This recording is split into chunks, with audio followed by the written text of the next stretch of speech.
This podcast contains detailed plot spoilers, adult language, and mature themes. Listener discretion is advised.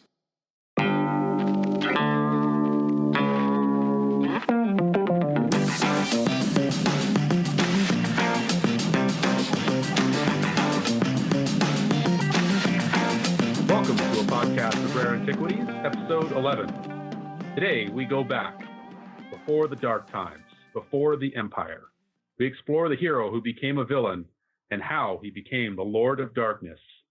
The who, of course, is Harry. The how and why is the Star Wars Prequel Trilogy. I am your host, Geoff. If one is to understand the great mystery, one must study all its aspects, not just the dogmatic, narrow view of the Jedi. And I'm your Dark Lord host, Harry. You want to buy some death sticks? Thank you. And we welcome back a couple of special guests. Andrew, welcome back to the show. Thanks for having me, guys. Can't wait to talk about these three awesome movies. The ability to speak does not make you intelligent. Now get out of here. No, Mrs. Stay. Yeah, it's going to be a lot to talk about. We also welcome back to the show, Nathan. Welcome back. Great to be here. Why do I sense we've picked up another pathetic life form? All right, fantastic. Well, listen, guys, first thing I want to talk about today is let's go back to the lead up to the 1999 release of Episode 1, The Phantom Menace. We'll do a little reminiscing, as is more customary for the show. Harry, why don't you start us off? Let's go back to the months and maybe the year or so preceding the release of The Phantom Menace. What do you remember? What was the atmosphere like? How badly were you looking forward to this movie? Oh, obviously I was like everybody else. That was the most anticipated movie release of all time and still is, in my opinion. The first memory I actually have is not even just the year before. I remember the announcement. I believe Lucas even mentioned this. He did a VHS THX release of the original trilogy. And, you know, it's a controversy unto itself because these are the way the originals were originally intended before he started messing around with the special editions. And then he did a Leonard Maltin interview on the tail end of those things, and that's when he started saying he made the announcement there that he's doing the prequels here. So I remember that, and I even remember the first magazine I was in Houston or San Antonio. My dad had a temporary work transfer there, and I was visiting there and walking around in the mall. It was so bloody hot outside, all you could do was walk around in the mall. And I remember getting the first magazine and had that announcement of who was playing who, like, Liam Neeson, Ewan McGregor, Natalie Portman were the main ones there. And yeah, so those were my memories. And then the lead up was just absolutely incredible. I remember the first trailer and how it took me about 5 weeks to download it on my computer because it was so fucking slow. So, and then the first teaser trailer, which was, we can talk about the trailers. They're absolutely incredible and still stand up to this day. And then, the release itself, I remember laughing at you as you had to work at the theater that day. And I had come back to work that summer just for this release, just for the hype as a summer job. But I remember lining up for probably a whole day. We got there early in the morning and we were at North Hill, which was an amazing theater. Oh my God. I still wish it was open now. One of those old school massive theaters. Yeah. Yeah. Huge screen, dedicated screen. And this was the final movie to play in that movie as well. Yeah. It was the final movie to play there as well. Rightfully so. I mean, it's a good send off in terms of hype and the money it made. And that whole day, just seeing the people in line. I mean, nothing has come close. It's just is incredible, amazing experience. That's my memory. Yeah, right on. I remember those Leonard Maltin interviews as well from the THX remaster on the VHS. That's a good catch. I forgot about that. Nathan, how about you? Well, I remember going, I think it was maybe about a year before or earlier in the year, going to see the movie Wing Commander just to see the trailer for Phantom Menace. Right? And the big story was that people would go buy tickets for the movie and then leave after the trailer played. And rightfully so, because that movie's a piece of garbage. It is. You know what the funny thing is? Sorry to interject, Nathan. Jeff, do you remember that we actually had a screening of Wing Commander and then our theater manager actually blocked off the trailer? And we were all pissed. Do you remember that? I absolutely do remember that. That was so much bullshit. Oh, I know. He pissed everybody off. But anyway, sorry, Nathan. Go ahead. I actually slept outside that theater to buy tickets for this movie. I went with a buddy, and there's a ton of people in line to buy tickets. Somebody had brought a projector and we watched Empire Strikes Back. They're just projecting it up against the wall. It was a lot of fun, and I remember the night it came out, I worked at the bar that was next to the theater that you guys worked at, and I remember when I left my shift, and I walked behind, I don't remember why I was walking behind the theater, but then I could hear one theater, like from outside, just everyone losing their shit during the opening crawl. And I was just sort of standing there listening, and I was so hyped when I heard that. I was like, oh yeah, I'm going to be in on that, in 12 hours from then. So yeah, those are some of my memories of those early days. As Rick McCallum would put it, fucking grand. Fucking grand. It's so dense. Oh, I got I remember that guy too. Yeah, we could do a Rick McCallum series, I think, on the show here. Probably. Talk about that guy. It's interesting about the Wing Commander. I completely forgot that little feature there that had the trailer and people leaving out just to go watch the trailer. But I'll tell you what, even if you didn't go to Wing Commander just to watch the trailer for Phantom Menace, you fucking walked out of that movie anyway. Holy crap, was that a terrible show. Andrew, what about you? Take us back to 1999. I know you mentioned before you did not see Star Wars until later on in your life when you were a teenager. So how much after that original viewing of the original trilogy was episode 1? Actually, the first question I want to know is, Andrew, did you even hit puberty by then? The question is, have I even hit puberty these days? I seem to have skipped that part, and now I just have no hair. No, I saw it about 2-3 years after I'd watched the original trilogy. And I'm glad you guys have all brought up the trailer, because my first real vivid memory of The Phantom Menace is waiting all night to download that trailer. And as Harry mentioned, those trailers that they put together, like even watching them now, they're absolutely fantastic. But I just remember the anticipation and waking up as soon as I possibly could in the morning to watch that trailer. And oh my God, that thing was played over and over and over again. And certainly leading up to it, there's a lot of hype. I remember we cut out of school a little bit early so we could line up, and there was a bunch of us nerds by the Coliseum that were lined up waiting for the movie to start, and we're all studying for a chemistry exam the next day that we knew that we were all going to fail. It was pretty awesome. But one of the biggest memories that I get in a lot of crap for is I went to Sentry Box, and Sentry Box was a big hangout for me. And I remember going into Sentry Box, and I was with some friends, and they had the comic book of The Phantom Menace that was released before the came out. And I remember telling my friend Charles, I was like, oh, I'm just going to take a look at like 2 pages. It's fine, don't worry. Because back then I was like all about spoiling the movie, especially the Star Wars prequels. I'm not sure why. Maybe it was trying to, I don't know, maybe it was foreshadowing. Unlike this time where I'm trying to avoid everything. But I remember opening the comic book, and it was, can't remember which one it was, but it was either Qui-Gon or Darth Maul's death. Like that was the page that I turned to, and I'm like, fuck this. Like, well, you didn't even have to worry about that. You just had to go look at the soundtrack tracking. It's like Qui-Gon's Noble End. I mean, thanks, John Williams. Yeah, that's right. Yeah. Well, I bring that up, Harry, because I just pre-ordered the upcoming soundtrack for The Force Awakens, and they don't have a single track listed, which is great. I like how they're approaching it. But yeah, a ton of hype. I remember lining up for the movie. I remember coming out saying, oh my God, that was amazing. And yeah, times have changed.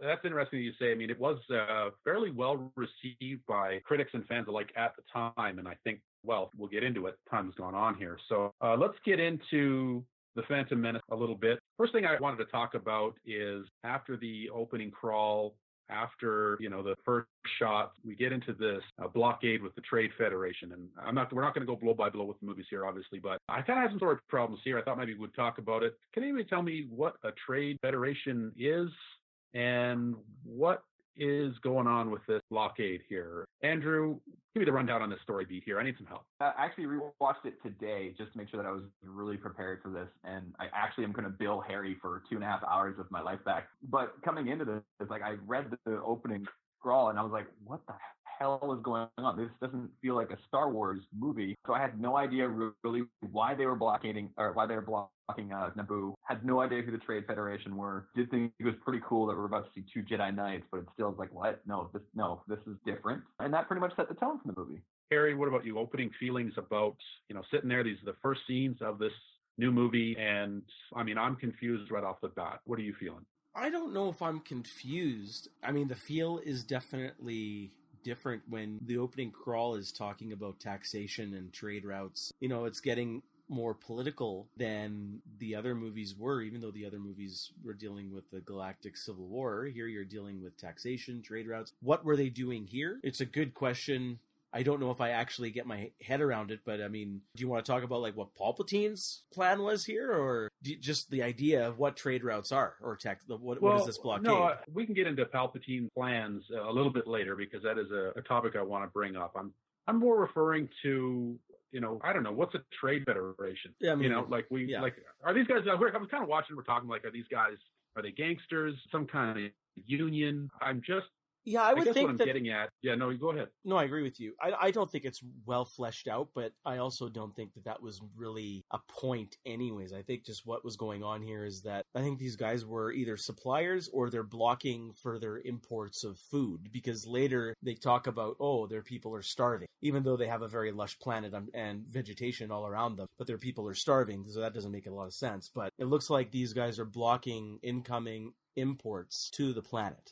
Like, they are the suppliers. It's their business. Looks like they're probably galaxy-wide. Like, these are the importers of everything. When you talk about spice or food or God knows what. And they're blocking all further imports to this planet so they can invade and sign the treaty, because they are kind of gangsters.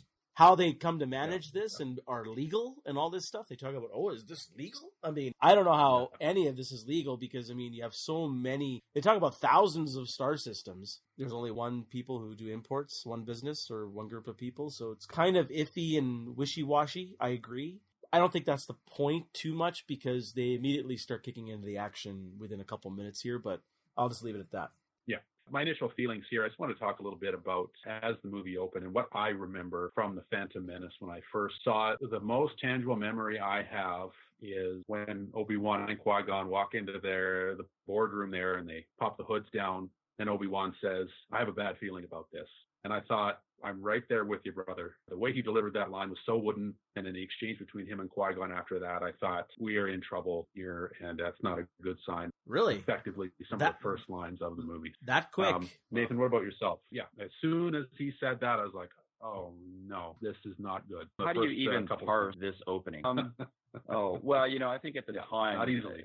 I just ignored the nonsense that was going on. But I mean, wow, like trade federations and tax. I mean, it's kind of funny when you read the opening crawl, because you expect something very dramatic and, the galaxy is in strife over taxation.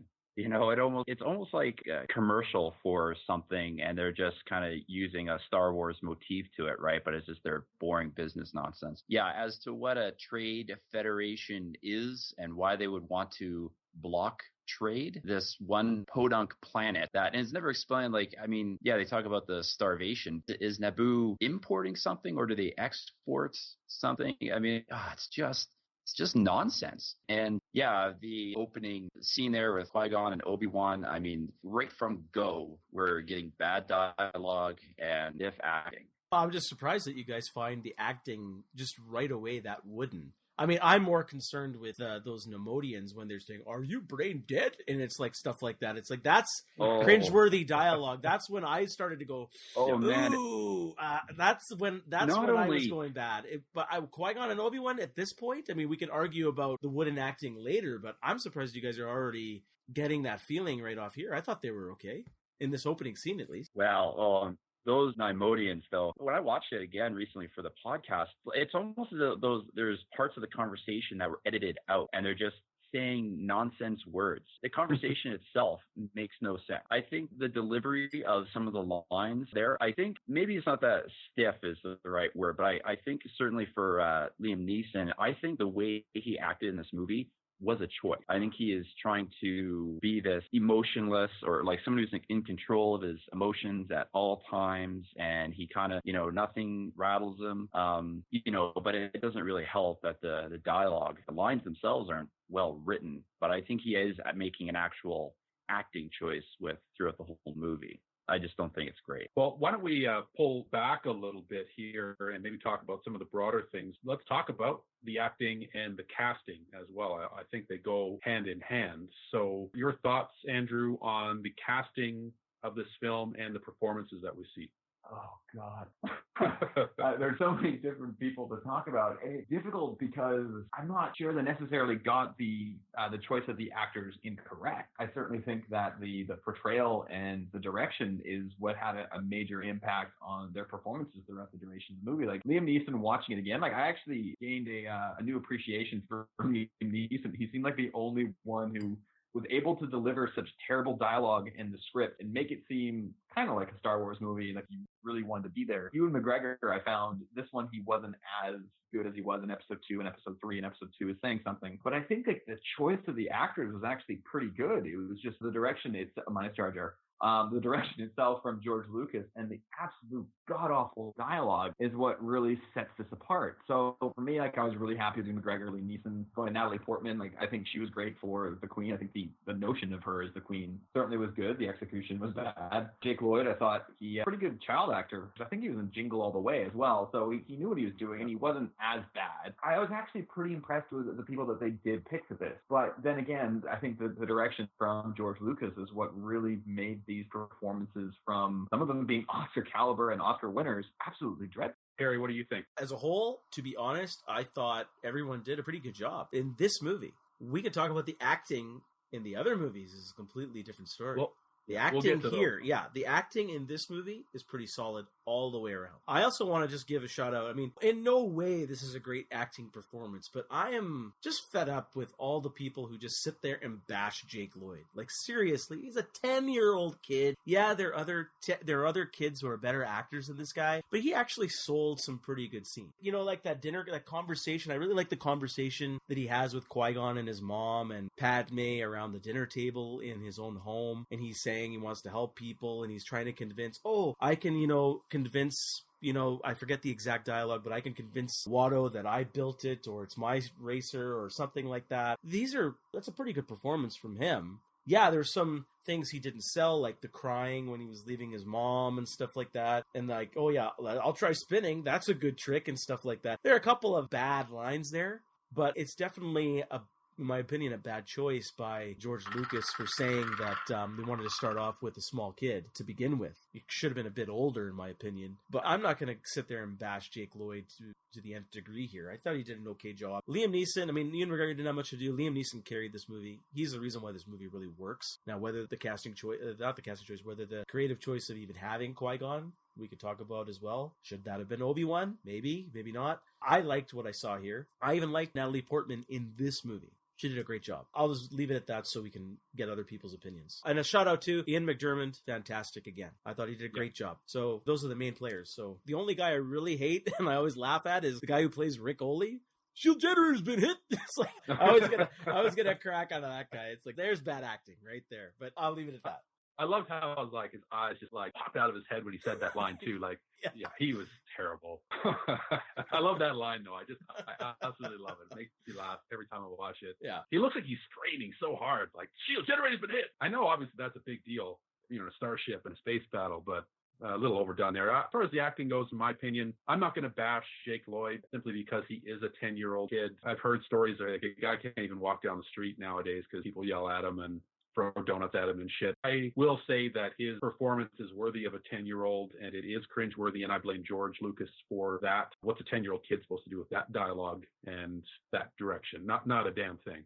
So you can't blame Jake Lloyd for that. I agree with Harry. Should have started with an older guy here, at least 12, maybe 13, 14 years old. I think would have made more sense. How about 10 and a half there, Geoff? 10 and a half might have been okay.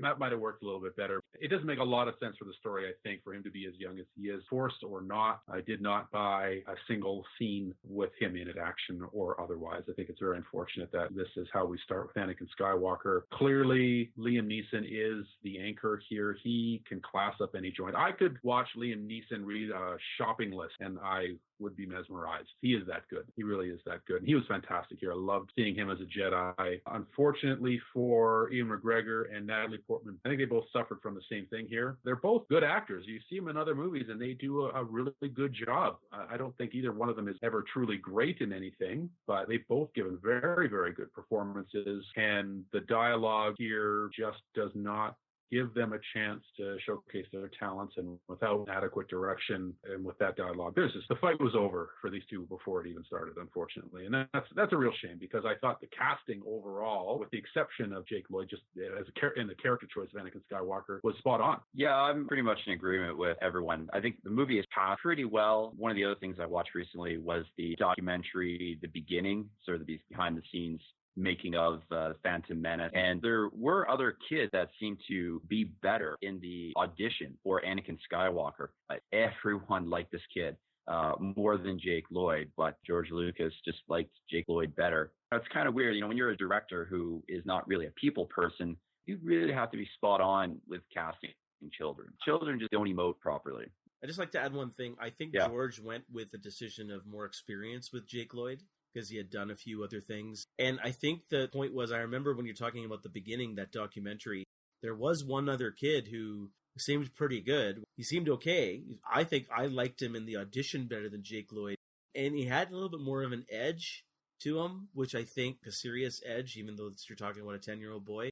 But I think what George wanted to do was he wanted to show how an innocent kid who's pure-hearted became Darth Vader. So that's why he probably chose Jake Lloyd. I think that was a creative decision too. I'm sure that's the intention, but no, but at the end of the day, I mean, it's hard to direct a kid. I agree. I think the character probably should have been a little bit older. The other thing, and Harry, I'm surprised you didn't give a shout out to Terrence Stamp. Oh, but he was in it for like 2 seconds. But yes, I wanted him to ask somebody to kneel before him, but it didn't happen. I wanted him to lose his temper, like just shake a microphone. Something. Yeah, overall, I mean, I think Liam Neeson probably carried this movie. And yeah, I don't really think anyone truly got to showcase any sort of real acting here. But I mean, overall, I think out of the three prequels, I think this, like performance-wise, this is the strongest. And just while we're talking about performances, I forgot to add the brief screen time for Ray Park as Darth Maul. I know he didn't provide the voice for Darth Maul. They had that dubbed over with another actor, but I love the intensity that he brought to that role, especially in the fight scenes. The intensity in his eyes and his body language as he was fighting the Jedi was absolutely fantastic. He really sold that character's anger and hatred for the Jedi. It was great. Yeah, it was great. He was like a caged animal, like a pit bull who was just released. Yeah, he was. So that was kind of the intention, I think, and he did a good job. Yeah, he did a real good job. Yeah, I thought that's sort of an underappreciated performance from this film. But are we not forgetting the elephant in the room here? Misa back! Oh no! Oh no! Like, I don't even know where you. Oh boy! Oh boy! Actually, let's just talk about acting. We're not talking about the story element here. I think for what he intended to do, he did a good job. I think the actor's name is Omd Best. I think that's what it is. He did a good performance for what he was supposed to do for the director. I'm not going to fault the guy. He did a good job. Now, Jar Jar in and of itself is a different discussion topic, but he did a good job. Do you guys agree? I think we can safely say he did a good job for what he was supposed to do. I agree with that. I think that's fair. Andrew, what do you think? Your thoughts on Jar Jar Binks? Well, I think Harry is right in that. Like, he did a great job considering what he was asked to do. But yeah, Jar Jar Binks, that character, like, I don't want to open up the can of worms. Like, granted, like when you see Jar Jar in like the Clone Wars, I think there's a better place for Jar Jar Binks in the grand Star Wars universe besides showing up in these movies. But okay, are we getting into Jar Jar now? That's what I want to know. Is this just about the acting, or are we saving Jar Jar for another? Well, I think let's save Jar Jar for Attack of the Clones, because I think we need to talk about his arc if we're going to talk about his characters. We'll come back to Jar Jar Binks. Just one last bit on the performances. I thought that was an interesting little piece. I don't know if this was planned or not. You watch The Phantom Menace, and Obi-Wan, anytime he's got his lightsaber out, Obi-Wan really likes the extra little flourishes with the lightsaber. He's twirling it around, and he's always got a little extra thing that he does with the lightsaber, and could have been emblematic of, sort of a young, arrogant Jedi Knight. You don't see, he's a much more conservative combatant in the second two films here. So I thought that was a good choice from a choreography perspective and on Ewan McGregor's part there. So I thought that was pretty cool. No credit to George. Okay. You don't think George maybe said, be a little cocky? You don't want to give any credit to George there? I will. He's a control freak. I'm sure. Oh, okay. I'll give credit to George. He is a control freak. That's true. It's possible. We'll say that whoever made that choice, it was a good one. I'm willing to say that, from a choreography perspective, in consultation with the actor, like sometimes little details like that are often left up to the actors. Like Like he got to choose his own lightsaber hilt, for example. Going back to the documentary you guys are referencing, I think we saw that. So, but it's a small point, so we can kind of move on from that. Gentlemen, let's talk about midi-chlorians. Actually, I know it's everybody's favorite topic. Actually, in addition to that, there was something mentioned right off the bat of this movie. Qui-Gon or Obi-Wan starts mentioning the living force. Yeah. So we can talk about these changes in the concept of the force maybe as a broader topic, and you could add in midi-chlorians. How about that? Yeah, I think they kind of go hand in hand, for sure. So, Harry, how about you start us off then? No. God damn it. There's no way I'm walking into that minefield. Okay, I'll start off. Yes, I hate the aspect of midi-chlorians. I'm pretty much sure everyone's going to agree. The entire geek world agrees. Didn't need to be, like, it makes sense from a scientific standpoint that there was, like, symbionts living in your cells. It didn't need to be explained, though, because what you're doing now is the concept of quantity of midi-chlorians. I hate that. Because now someone has to be super strong to be worthy of a Jedi. Like, you have to have a certain count to be this instead of just having faith. And that's what the strength of, we talked about it, that was one of the strengths of the original trilogy, especially A New Hope, that was part of Luke's journey. Like, he was willing to believe. And I like the idea that anyone who is willing to believe and puts the time in for the training can become a Jedi. But George flipped everything around here. And now it's like, no, hold on. You have to have a certain number of midichlorian count in your cells or in your body. I still don't even get all this stuff because, now all of a sudden, if Darth Vader has only a certain number of limbs left, his midichlorian count is less. I don't even know if all that makes sense. People still argue about that on the internet and things like that. So it's not well thought out, and I think it was a huge mistake. In my opinion, this was the mistake of this movie. Fuck Jar Jar. It's not Jar Jar. This was the mistake. He shouldn't have done this because automatically now it's not about faith, and you're going to lose half of your target audience right there. But the concept of the living force, I like some of these other ideas that there are different concepts of the force. You're talking about, what is it? I don't know now. I can't remember what the classifications are. There's a living force. What is it? Unifying force or universal force? I'm not sure what it is and who believes in who, but I think it gives the idea of maybe it's just like different concepts of religion. So I like that aspect of bringing some of those kind of concepts to the force. It's a little bit more broader. There are different points of view. Maybe this is why the Jedi fell. Maybe the Jedi Order as a whole thought one way, and here you have kind of a rogue Jedi and Qui-Gon who thinks slightly different, and I think that was kind of the point of what George Lucas was trying to do. Is that who Luke Skywalker became? More like Qui-Gon? That's kind of an opinion of mine that I have after watching the saga, but that's just me. It's not really fully fleshed out. I kind of like that, because it leaves it slightly ambiguous for people to kind of, put their own points of view together, tie all the threads together, but that's just my thoughts. I'll leave it at that. Okay. Nathan, midichlorians, go. Oh, man. I always thought it was funny that the midichlorian thing is dropped for episodes 2 and 3. But, yeah, like, kind of what Harry pointed out, it's real confusing. I mean, it doesn't make sense because then I don't understand how the light side and dark side of the Force then fit in with the midichlorians. Between this and Jar Jar, these are the two signs of George Lucas having lost his mind, because I'm sure he's like, I came up with this idea how to explain it. I think people really like it. And I'm sure no one said to him, no, George, this does not make sense. But, it's done now. The only other thing is that I found it really kind of confusing the way they start to explain different aspects of the Force. I thought this was not needed. My initial interpretation was that it was just different ways how people call the Force, and saying the living Force. I think that was a bit of a throwback to episode 4 with Obi-Wan saying, create, the Force created by all living things and such. And so it was just like a different way to call it, not necessarily a different interpretation of what the Force actually is. We actually do get another callback to the midichlorians in episode 3, which we can come to. My thoughts, I think that I kind of agree with Harry, the idea that, the number of midichlorians determines how strong of a Jedi you're going to be, as opposed to any of your other traits. Any concept of faith is now completely eroded. The idea that this is a religion now is kind of gone. So I don't like it, because now could you get a blood transfusion from a Jedi and become a super strong Jedi? Oh God, it's Skywalker blood, not Khan blood now, right? Oh. Oh, wow. There's $1 million idea, JJ. There you go. There you go. Maybe that's what happens in episode. That'll be episode 7. That'll be the cliffhanger. I thought it was a mechanism to explain the virgin birth of Anakin Skywalker. And I felt that it was nothing more than that. He couldn't figure out how he was going to explain the Skywalker lineage. And instead of just leaving it ambiguous, he had to say, okay, so virgin birth, there was no father. Okay, that's fine. Precedent for that in our own mythology. But now he's got to explain it with the midichlorians being the ones who conceived Anakin. Not a well-formed idea, and that'll lead into another story point that we'll get to. We'll let Andrew chime in on the grace and glory of the midichlorians before we go forward. You brought up that virgin birth. No, I can't. I don't like that. I don't like the whole notion of the midichlorians, and of course the explanation of the virgin birth, because it takes away from fantasy and the mystery of the Force that I think what made the original trilogy, part of what made the original trilogy so amazing, was that there's just stuff that you just couldn't explain.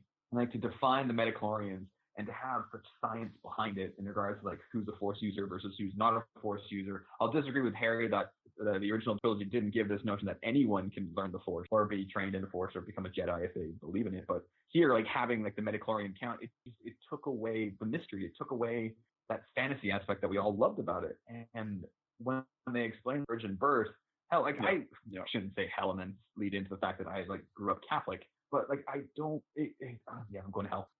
It was a cop out. Like I think it was a great way for George to basically say it's like I don't know how to explain this, but I think there are so many better fan theories and so many other things that make sense when it comes to the virgin birth. I don't know. The midichlorians were an unnecessary addition to the canon, quote unquote, of Star Wars that I'm glad, and I really hope they continue to move away from it in the next trilogy. So the question I have then for you, Andrew, is that are you okay with, I know we all don't like the midichlorians, but are you okay with the virgin birth? If midichlorians were left out, would you be okay with that? I think she's lying. Not lying about it. I have absolutely no problem with the virgin birth. I don't think it's strictly necessary for the story, but I don't have a problem with that choice. If you take the midichlorians out of that, sure. In fact, I like it a little bit more if you take the midichlorians out of it. It's a little on the nose with Christian mythology, but as we've talked about in previous episodes, Christian mythology is pretty pervasive, so sure, why not? That's totally fine. How about you, Nathan? Would you be okay with the virgin birth concept if midichlorians were left out of it? Yeah, absolutely. I mean, I think it worked fine for the character. One thing I want to actually talk about, do you guys think that it was actually Palpatine that orchestrated that birth? Because that was always, boy. I mean, I know we're not talking about episode 3, but, well, I know. But, I mean, yeah, the original question, I'm fine with that idea if the midichlorians are out. And does add a bit more mystique when you throw the midichlorians in there. It's very muddled, very muddled. Yeah, I don't know if we want to get into this here, guys. Was it Palpatine, or I'm hearing the theories it was his master who did this or something like that? What is his name? Darth Plagueis or something like that? The guy he's talking about? I don't know. Yeah, I've heard those theories. It's a bit loose. Oh, yeah, Darth Plagueis, yeah. Well, yeah, I mean, it was either Palpatine or his master. Yeah, I don't know. But that's none of that in the movies, really. No.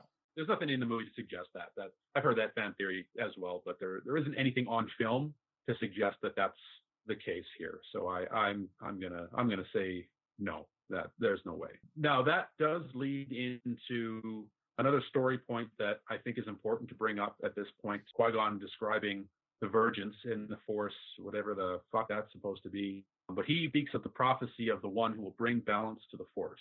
We don't even actually hear what the prophecy is. So how do we know? How does Qui-Gon know? I would rather they talk about this prophecy than the goddamn midichlorians. Tell me what this prophecy is so I can understand because they're going on about it now for the movie and for the rest of the trilogy. So what's your thoughts on this prophecy and what's going on here? I don't really get a good explanation as to why and where the imbalance is. Like, I think the notion's really cool. Like, I like the prophecy of this person who's going to come along and dramatically shake things up. And by the end of the original trilogy, he does bring balance to the Force, and it makes sense there. But it needs more explanation. Yeah, I think there is no real explanation or exploration of what balance means in the context of these films. It does seem to be an underdeveloped concept here, doesn't it? Harry, what do you say? I agree that I think from the audience perspective, it might have needed a bit more verbiage. But from my perspective, it looks like this was nature's way. That's why I don't like these ideas of like someone like, whether it's Plagueis or what's his name or Palpatine, kind of saying, I manipulated the Force to create this being. I think the Force created Anakin. And he wiped out the fucking Jedi because they're a bunch of fucking pansies who deserve to be wiped out.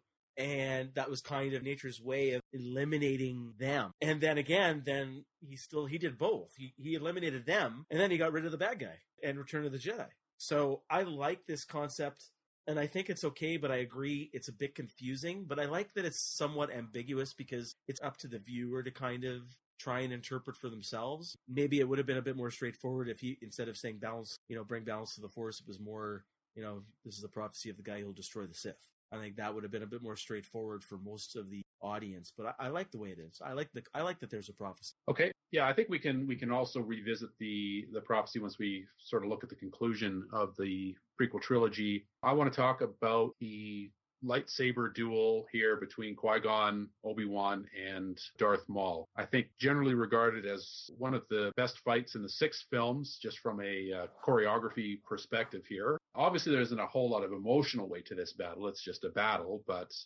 sure looks great. Andrew, when you first watched this battle and when you see it today, what are your thoughts? Does it get you going, or is it kind of insignificant just because of the players involved here?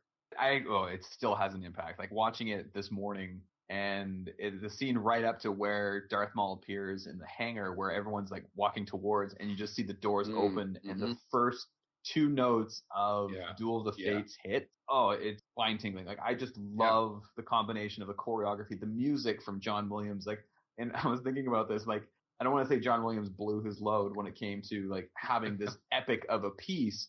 But this piece would have been also very, very perfect. And I loved when it did show up in episode 3. But in terms of the choreography and the emotion, like you see, like we talked about Darth Maul, like he just has this anger. The Jedi are like, this is the first time they've encountered, second time they've encountered Sith. But like there is such a tremendous amount of emotional weight to it. And I think the characters play it off really well. Unfortunately, I think the ending to me is disappointing. I think it it's just the way it plays out. I think I have the high ground. Did have the high ground. And so you got the high ground? I surrender. Shit. I think the notion of it is actually not bad, is that Darth Maul was cocky. He thought he had Obi-Wan. I just think the way that it was filmed and how long it took, like Darth Maul just like watches him leap over and doesn't really do anything about it, and then gets cut in half, and then he flaps his arms on the way down. Like it.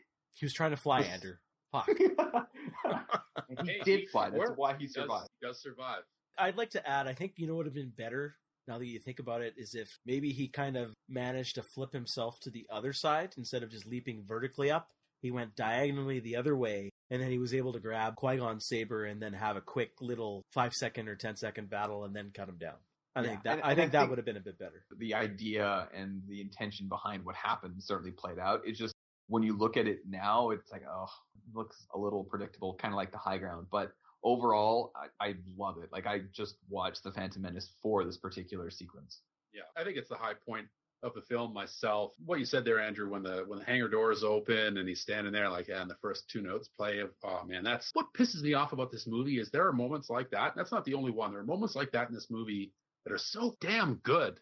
Yeah. And it's just it's such a shame that there's so much inconsistency in this film, because if it, like the original trilogy played at like a 9, and then it would have moments like this that would turn it up to 11. And this movie here, he turned it up to 11 at a couple points, but it usually played around like a 6 or a 7. And that's what's so disappointing. I love it when they're just looking at each other. The Jedi are like, yeah, we can handle this. And everybody's like, okay, we're out of here. The robes come off. It's fucking go time when those Jedi robes come off and, shit's going down. I love the lead up to that fight. So fantastic. The one thing I failed to mention, but is you can see the relationship between Qui-Gon and Obi-Wan here. Like that moment where Darth Maul is kind of backed up in a corner and you see Obi-Wan do like a little head fake. Oh, I was going to mention that. And then Qui-Gon goes in. I love that fake. Yeah. Yeah. What do you want me to say? Yeah, the lightsaber fight is amazing. We're all going to agree. The music is amazing. Choreography is amazing. All 3 actors put their all into the training and the choreography here. It looks great, and it's credit to the choreography. I think the guy's name who's responsible was Nick Gillard or Nick Gillard, however you pronounce his name. Credit to George Lucas. I still see like that was his intention. was to amp it up because this is the prime of the Jedi, as he had put it in some of those early documentaries. It's credit to George. He even stepped in and said, I want to edit in some more martial arts maneuvers for Ray Park. Like, I remember, like, he wanted to add a couple of more kicking maneuvers and things like that. And it's great. What do you want me to say? It's well filmed, so it's not just the great choreography. This is a well filmed fight. And I love the brutality of it, too. I love some of when Qui-Gon actually gives him the backhand punch and then he falls down. I love some of these scenes, how aggressive and how primal this fight was and how fast it was. It was amazing, something we hadn't seen before, and the stakes were raised. Bravo to everybody involved. What do you want me to say? It's amazing. I want you to say you hated it, Harry. I know you're looking. I'll add some other pieces here later, but well, I was going to say, just before Nathan jumps in there, shout out to Andrew. I actually have written in my notes here Obi-Wan's head fake. So good catch, man. Yeah. So Nathan, what are your thoughts on the epic battle here? Yeah, I hadn't seen Phantom Menace for a number of years, and I was surprised at how well the fight holds up. Yeah, and it's definitely one of the highlights of the film. I imagine that if they had made that movie now, there would have probably been more parkour, though, unfortunately. The one moment in the fight I really like, and it's a little silly, but at one point, Darth Maul, he uses the Force to like throw this thing at a button to open up the door. Yeah. And just the look on his face when he does it, he's almost like not that it needs dialogue, but it's almost like he's like, you there. And then it's a very neat, he's a very physical guy, Ray Park. So, I mean, he was definitely well cast for that role. Oh, I 100% agree. That's a great scene. I remember watching 60 Minutes special before the movie was released, and they showed the rough cut of this without the special effects of the droid's head kind of going to the button. And I looked at my sister because you just see Ray Park kind of pointing his finger and then moving it. And we were like going, what the fuck is this guy doing? He's like on acid or something? It's like, yeah, made complete sense. I also want to do another shout out here. Oh, a couple things. Like, I love the scene where Qui-Gon and them are separated, but he starts to meditate. Yeah. And then when the shields and Ray Park's pacing back and forth like that caged animal. Can't wait to keep going, but Qui-Gon meditates. I love how different the Jedi and the Sith are there. It sure didn't help him. No, it didn't. But I mean, yeah, we could joke about it, but it's an awesome scene. I love that. Look at that asshole meditating. Yeah.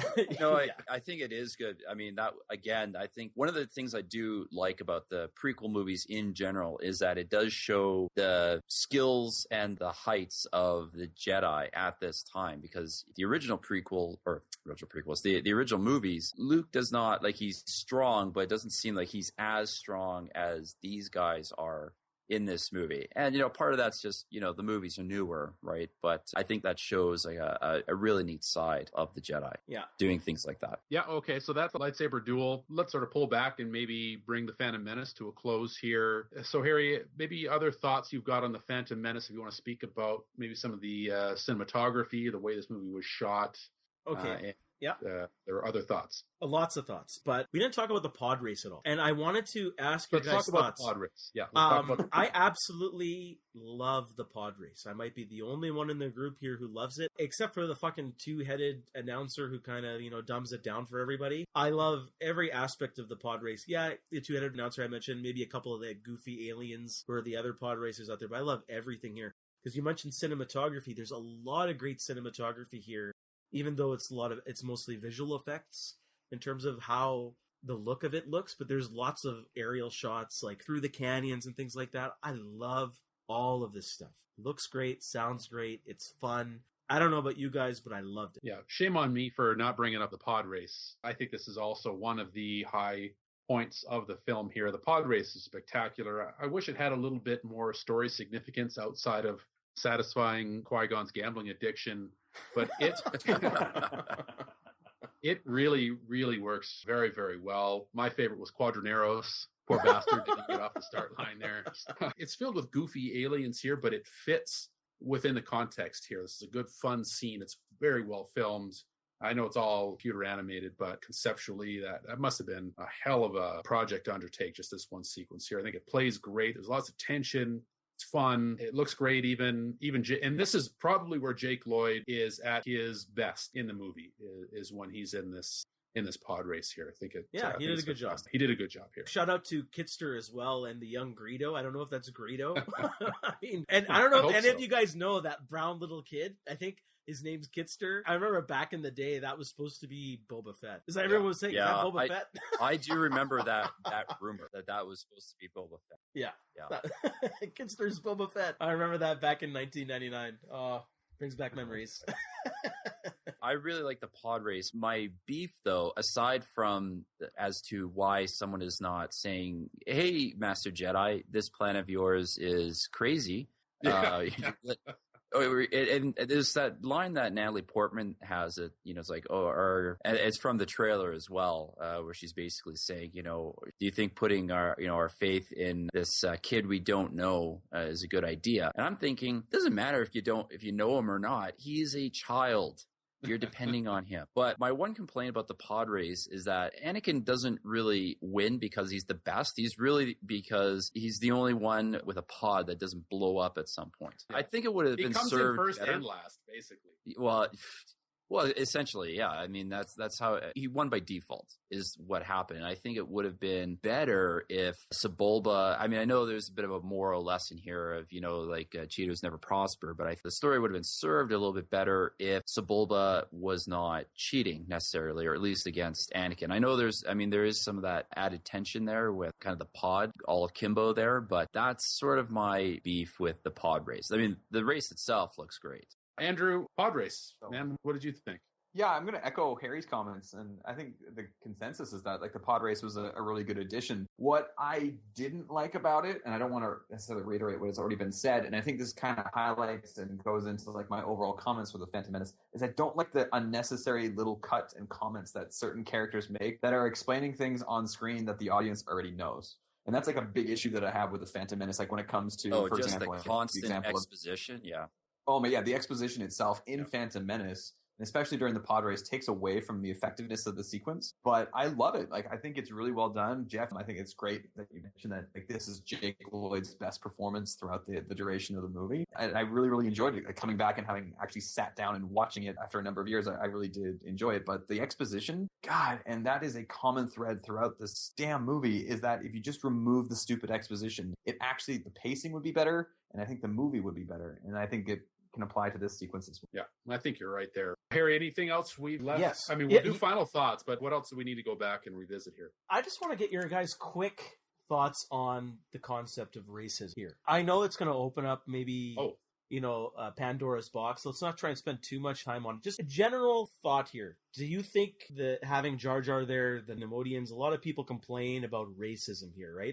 What is it called? Stefan Fitchett character for Jar Jar. You're talking about Asian stereotypes and racism for the Nemodians. Do you guys see this? Or Watto, Jewish stereotypes here. Are these solid complaints? Is there a base for this foundation? Or do you think people are just reading into this a little too much? Well, it's kind of weird because I don't think George Lucas is a racist person. I mean, I don't know if you guys ever saw the movie Red Tails, but I remember when he was promoting it, he was saying that, this is an important story for African Americans in the Second World War. And he said no studio wanted to do it because it was all black actors. So he stepped up and said, no, I'm going to fund this movie. I mean, I think he put a lot of his money into it. So I think some of the racist elements, I think you have to realize too, there's a lot of things that have to happen to make a character come together, not just the writing, but also the performance and such. And I think it's more, it's just an easy, quick way to bash the movie. So do you think there's a basis for it or no? Well, it's kind of hard to say. I don't think so. It's hard to say. Maybe it's a valid complaint, especially considering it's three different elements of the movie. But yeah, I think people might be reading into it a bit much. I think maybe with Jar Jar it's more valid because it's so pervasive. I think the Nemodians and Watto, I think that might be a reach. If people want to read into it and try to attach different cultures to different alien species that are portrayed throughout the duration of this movie, then fine, so be it. I don't want to get into the whole topic of racism here on this podcast about the prequel trilogy. I just don't think there's any solid basis for people complaining about this movie. It seems like people find a way to complain about everything these days, and you can throw this movie into that mix right now. Yeah, I tend to agree. How about you, Jeff? Well, when we talk about a bunch of well-off middle-class Canadian dudes talking about racism. I'm not sure we have like the accurate cultural background. Harry, maybe yourself. There was no brown guy being made fun of here. There's man. no brown guy. It was Kitster. like the only thing was Kitster here, and then he failed on a high five, and it's like I was pissed off. I stood up and I said, "What the fuck?" It's like, brown guys can give high fives. Come on. But yeah, that was my only complaint.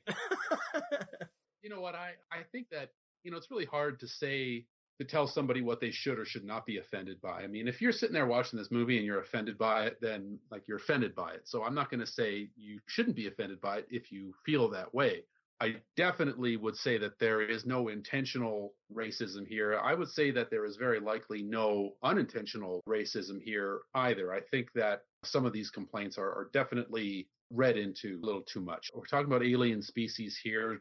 George has always had aliens. They talk funny, and maybe they shouldn't talk funny because maybe that's, saying that they're making fun of somebody. I don't know. If you have like a brown guy on a show and he's speaking an Indian accent, are you being racist? No, not necessarily. There's no racism here. I mean, if you feel that way about the film, I'm not saying that, it's not valid for somebody to like taking it how they're taking it. That happens. But they're being racist against alien species that don't even exist. Is that a problem? It's not a problem to me being a well-to-do white guy. Yeah, I don't think so. Okay, then how about we move on? I just have one last main discussion topic here, even though we've skipped quite a bit of Phantom Menace.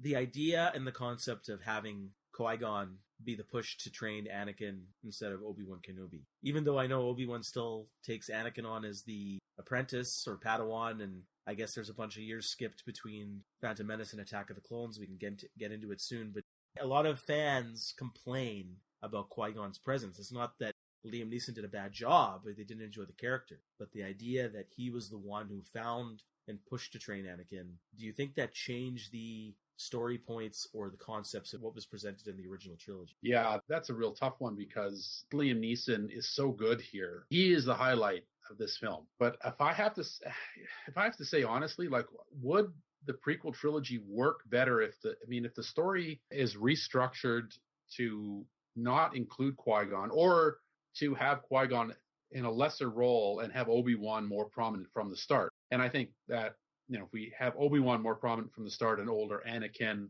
I think that probably serves the saga better. Doesn't mean we wouldn't know Obi-Wan's teacher, but we were led to believe that his teacher was Yoda, and then we got this Qui-Gon guy. It was an odd choice for George to do this, and I think he had to do it because he made the character so much younger than I think we were all expecting. We weren't expecting Anakin to start out as a little boy, which I think, as we said, is a mistake. We were expecting Anakin to start off as maybe the same age as Luke Skywalker did, or maybe a little bit younger, and Obi-Wan to be already sort of not an old man, but a veteran Jedi. So when he made the decision to make Anakin younger, Obi-Wan becomes younger. So now obviously we need, the sage master character here. I don't know. You know what? I'll say this. I would like to see the alternate universe version of this movie where Qui-Gon is not in it or is not in a prominent role, and we have older Anakin and Obi-Wan. I'll say that. Yeah, I think, and it's one of the things I've kind of complained about in this movie is that, well, it doesn't, but it's more of a continuity problem, right? And it just doesn't line up. I guess you could explain it away, instead of older Obi-Wan saying to Luke, okay, well, there's this other guy, Qui-Gon, and it's unfortunate, but I think like Geoff said, there's kind of no way around it now, because you would have had to restructure. One way it could have worked is that on Tatooine, Qui-Gon had sent Obi-Wan to town to get parts, and then he found Anakin. It might have worked there. But I think by this point in the movie, it's like anything goes now. It's like, who cares? I think I like Qui-Gon's presence in this movie, but I think in tying also with Darth Maul, he, along with Darth Maul, are two characters that they really wasted. And I think Jeff's right in that, if you take out Qui-Gon, it really doesn't make that much of an impact on the overall story when you see how things play out in episode 2 and episode 3. But I think they could have really made the character's presence in this saga much more impactful by changing certain storylines. So while I did like Liam Neeson, I think he was the biggest reason I think to watch this movie. Unfortunately, his presence in the movie, in the grand scheme of things, isn't really necessary. it was wasted. And that's where I get disappointed, where they had such promise with this character and with Darth Maul, and George just didn't seem to know what the hell he was doing. See, I kind of disagree. I think that there is a concept here. It's a slight storyline that he continues. It's still not well explained enough in the future movies. I think he drops the ball in Attack of the Clones and Revenge of the Sith. I like the presence here of Qui-Gon because he's a rogue Jedi. And he's trying to say, I'm not veering to the dark side. I'm thinking differently than the Jedi Order. This guy gets wiped out. The Jedi Order is just a bunch of idiot monks who are just sitting around. They don't know what the fuck's going on. And then you have Luke Skywalker, who thinks different than Obi-Wan and Yoda. We talked about last week that what was Obi-Wan and Yoda trying to tell Luke? Did they believe that Anakin could be redeemed? Did they have a different concept of what the Force is? You know, I agree with what Geoff has said and what you guys have all said. Liam Neeson carries this movie. He's the anchor. He did an amazing job. Yeah, I agree. I think certain story points in terms of continuity would have remained and be a little stronger if Obi-Wan found Anakin, but I think those relationships were not done properly. Like, it was not done justice in the other two movies. And you could have still had this movie the way it is here. So I think that George was trying to show something here with the idea of who Qui-Gon is as a rogue Jedi. You know, like Obi-Wan keeps saying, if you thought the way we do, you'd be on the council by now. It's, again, not fleshed out. That's George's fault. I agree in terms of storytelling, but I think he had certain concepts here that he was trying to show. We have some people who think differently than the Jedi, yet they're not bad. What does that mean for the future? I might be stretching that concept. I don't know. That's just what I agree with you that and I love that concept there, but couldn't they have transposed those qualities to Obi-Wan Kenobi, the Obi-Wan character, as opposed to inventing a new character? Like, Obi-Wan could have been that same type of guy, because that would have been consistent with the episode 4 Obi-Wan that we know. Somebody and I agree. It's someone who's a bit more roguish, but then maybe that's who Obi-Wan slightly became, but then you still had Obi-Wan and Yoda saying, no, you got to kill Vader. So, you know what I mean? That's true. He didn't believe in Anakin Skywalker himself. So was George kind of, like, this discussion are these kind of topics in George's head? Oh, well, yeah, I could have had Obi-Wan be this guy, but he also didn't believe that Anakin could be redeemed. Lucas think that way when he started writing out and fleshing out the story. So he said, okay, so that's why Qui-Gon's here. In addition, he wanted to keep that rhythmic storytelling going, that the mentor will die. So that's why Qui-Gon was there, so somebody could get killed off, right? The stakes are there. Yeah, and I think that was the biggest piece, is to echo episode 4, having the mentor die. And that's totally valid. I think that works. That has emotional impact for us. And like I say, I think maybe the best... I don't want to be one of those fanboys that like says, well, George should have done this and should have done that. Prequel trilogy would be way better if he had done all this kind of other stuff. I don't really want to be that guy. I do. Yeah, I know you do. I'll be that for you. I guess the only thing is, if you guys want to talk about it, the pacing in the middle of the movie. We said that when we get to Coruscant, the movie just, grinds to a halt and becomes uninteresting. Now, from a child's perspective, they won't understand the scenes that are transpiring here. But I still enjoyed these scenes. I don't want to get into too much detail with the stuff that was happening with Palpatine and the Senate and that vote of no confidence and Palpatine's plan, but I loved this whole aspect of it. Even though I agree, I think it drags on a bit too long, so there's a pacing problem here. But overall, I liked it. What about you guys? Andrew, why don't you... I think it works despite the pacing. It looks very Star Wars. I think that's why I like it. And, Ian McDiarmid is in a lot of these scenes, and I think he's a really good actor, so it's kind of fun to watch that. It may slow it down, but I think the movie is long enough where, like, you kind of need to sort of separate out, action, and then, of course, we get all this exposition and Senate and et cetera, et cetera. I don't think it's as big a problem as people make it out to be. I'll definitely echo Nathan's comments on that one. Like, I was prepping myself, as I said, because I hadn't watched this in a long time. And when it came to Coruscant, yeah, it slowed down a little bit, but I liked the exploration behind the universe and the galaxy. Like, seeing like the Senate for the first time, you see just how many galaxies or people who are representing the different civilizations are there. Like, it brings the size of the Star Wars universe to the screen. And I didn't mind it. I thought it was pretty good. Like, it's a good bathroom break, but at the same time, it also gives some good backstory to the whole Star Wars saga. So I didn't think it was as bad as people make it out to be. I agree. There's nothing bad here at all. It slows down a bit, but I think at this point, we need to slow down, catch our breath a bit, because we're ramping up for the third act at this point, which is all action. Like, it's wall-to-wall action once we get back to Naboo. So at this point, we need to, like, cool our jets, get some story beats out of the way. I thought that most of these scenes are fine. I mean, there isn't anything here that's spectacular. Ian McDermott is really good, so he can help anchor a couple of the scenes. I mean, we talked about Carrie Fisher doing the funny accent, and Natalie Portman's doing the same thing when she's in her Queen makeup. She's got the weird accent going on, which is a little bizarre. But I think that this was actually a good choice from a pacing perspective. We need to chill for a bit before we blow shit up. Yeah. The only thing I'll say, just because I brought up the Queen.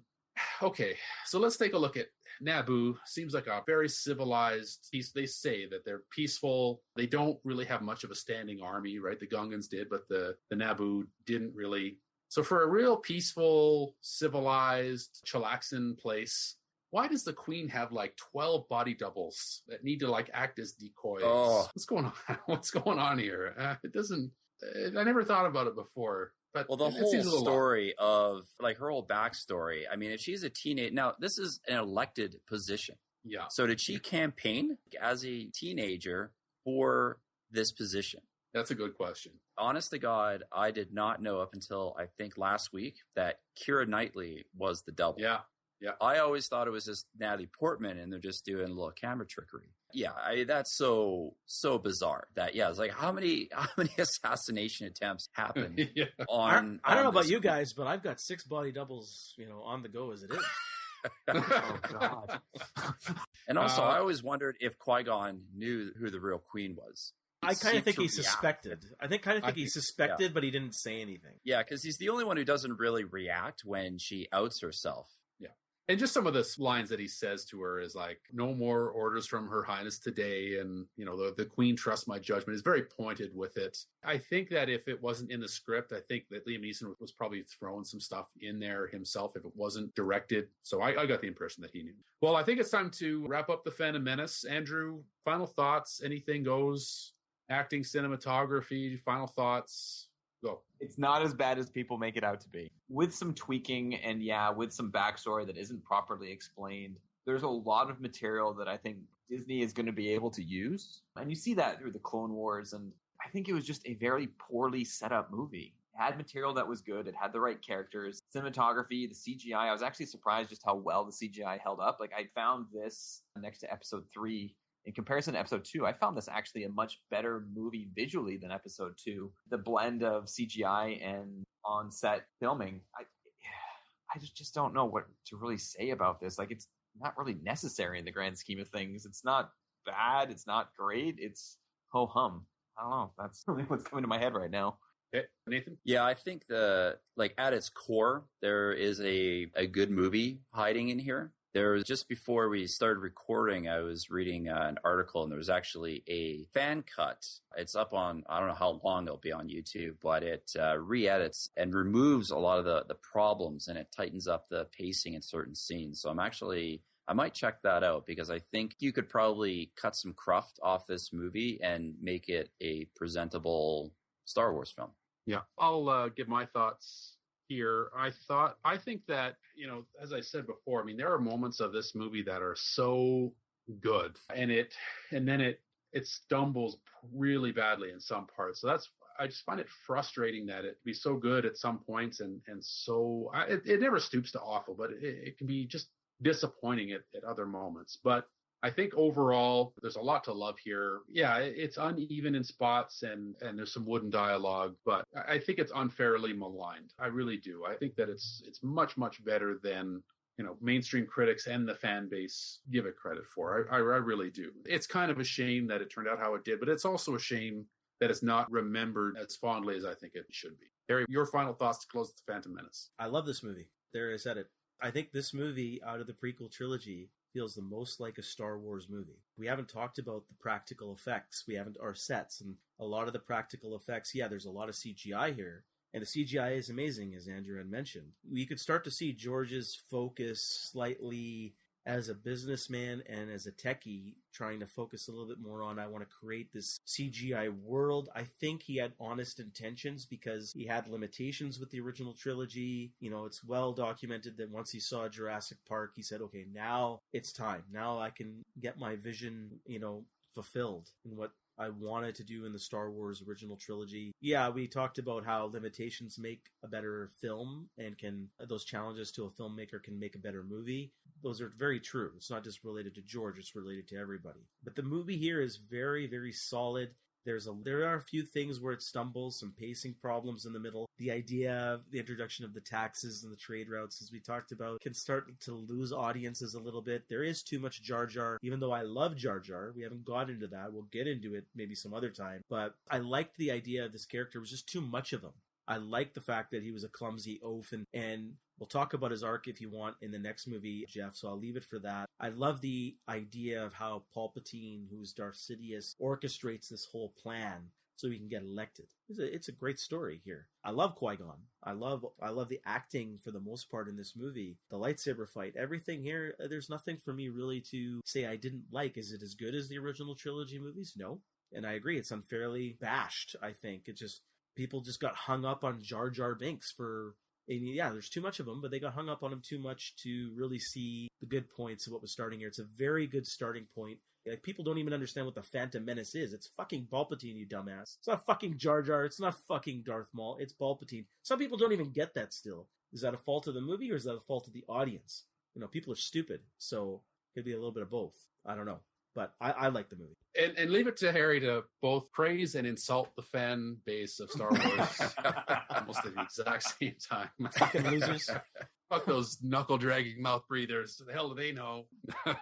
All right, Phantom Menace, to bed. Do you recommend it? Let's just do that quickly. Okay. Well, Harry, why don't you start with the recommendation? Amazing recommendation. Very high. Not as good as the originals, but a very good movie. High recommend. Yeah, I will recommend The Phantom Menace. I mean, yeah, it does feel like Star Wars. Has some rough points, but yeah, you gotta watch it. Nathan? I absolutely recommend it. It's actually my favorite of the prequels. Okay, Andrew? Yep, definitely recommend. Good, fantastic, good. We're all on the same page. Nobody needs to get cut off at the call. That's good news. No, we need to send this. We need to send this podcast to George so he doesn't keep calling the suicide hotline every night. So yeah, this podcast is going to be what saves George Lucas. That's what this is going to be. The redemption of George Lucas. We have to maybe edit out the rest of this podcast. Yeah, George, we got your back, except for that part where we said you're fucking crazy.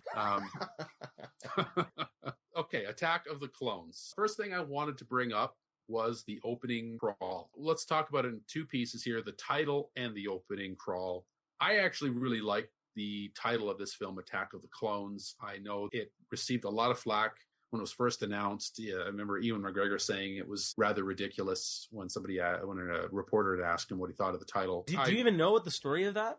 He was promoting Moulin Rouge, and he was with Nicole Kidman. And the reporter told him about it as Nicole Kidman was standing beside him, and they both just laughed out loud, like ridiculing the title. I remember that. Yeah, I love the title. I think it's fantastic. And the opening crawl, I really like the opening crawl. I think, there's been a fair amount of time, 10 years have passed since The Phantom Menace. So they're alluding to some backstory here in the crawl here. I thought it was a really solid opening story point here. I was really pulled in right at the start here. Andrew, any thoughts about the title of the opening of this film? I echo the same feelings. I think it's a pretty good title, and the opening crawl, definitely it draws you in.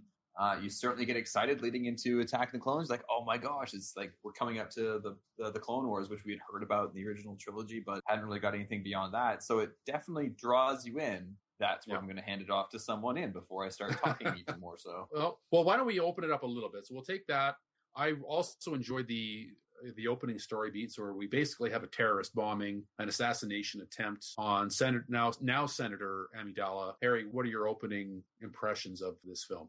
Yeah, I like the idea of the assassination attempt here. I didn't really understand it because if they really wanted, the explosion seemed to come from inside the ship. So you think they would have more success if maybe do it in space if people would float away in space and get sucked out in a vacuum, that would make a bit more sense, but whatever. It's a movie. Not a fan of Attack of the Clones as a title, but I did like the first start of this movie, but again, CGI is starting to date here.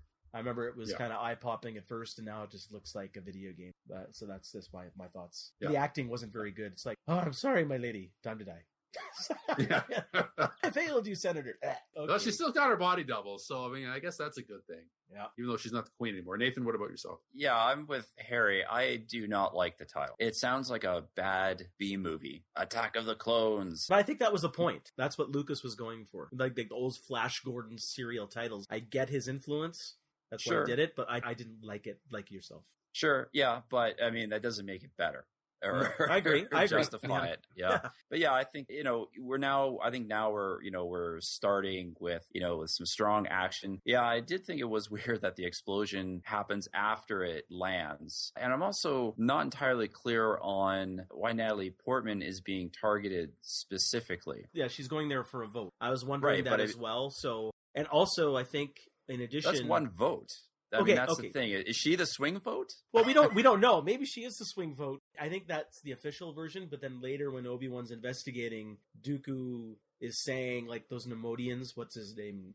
Newt Gunray or something like that. He wants her dead, and he is only pledging his allegiance to Count Dooku if they assassinate the Queen. So they're kind of disguising that attack as like that, so because like otherwise he won't allow his armies to side with Count Dooku and stuff like that. So that makes it makes sense. Maybe I'm giving it away, but this movie doesn't make any fucking sense. And I've seen it multiple times, and I did not pick up on that. He wanted revenge over the events of the Phantom Menace, but it's so much later in the movie where they're talking like so many things happen. By the time we get to that at the end of the movie, it's like you don't even remember what happened in the opening scene. It's also not relevant in the overall Star Wars saga, so it could be just that who gives a shit? Doesn't really matter what happens to Senator Amidala and the beef that the Trade Federation has with her. It's irrelevant, but maybe that's part of the problem.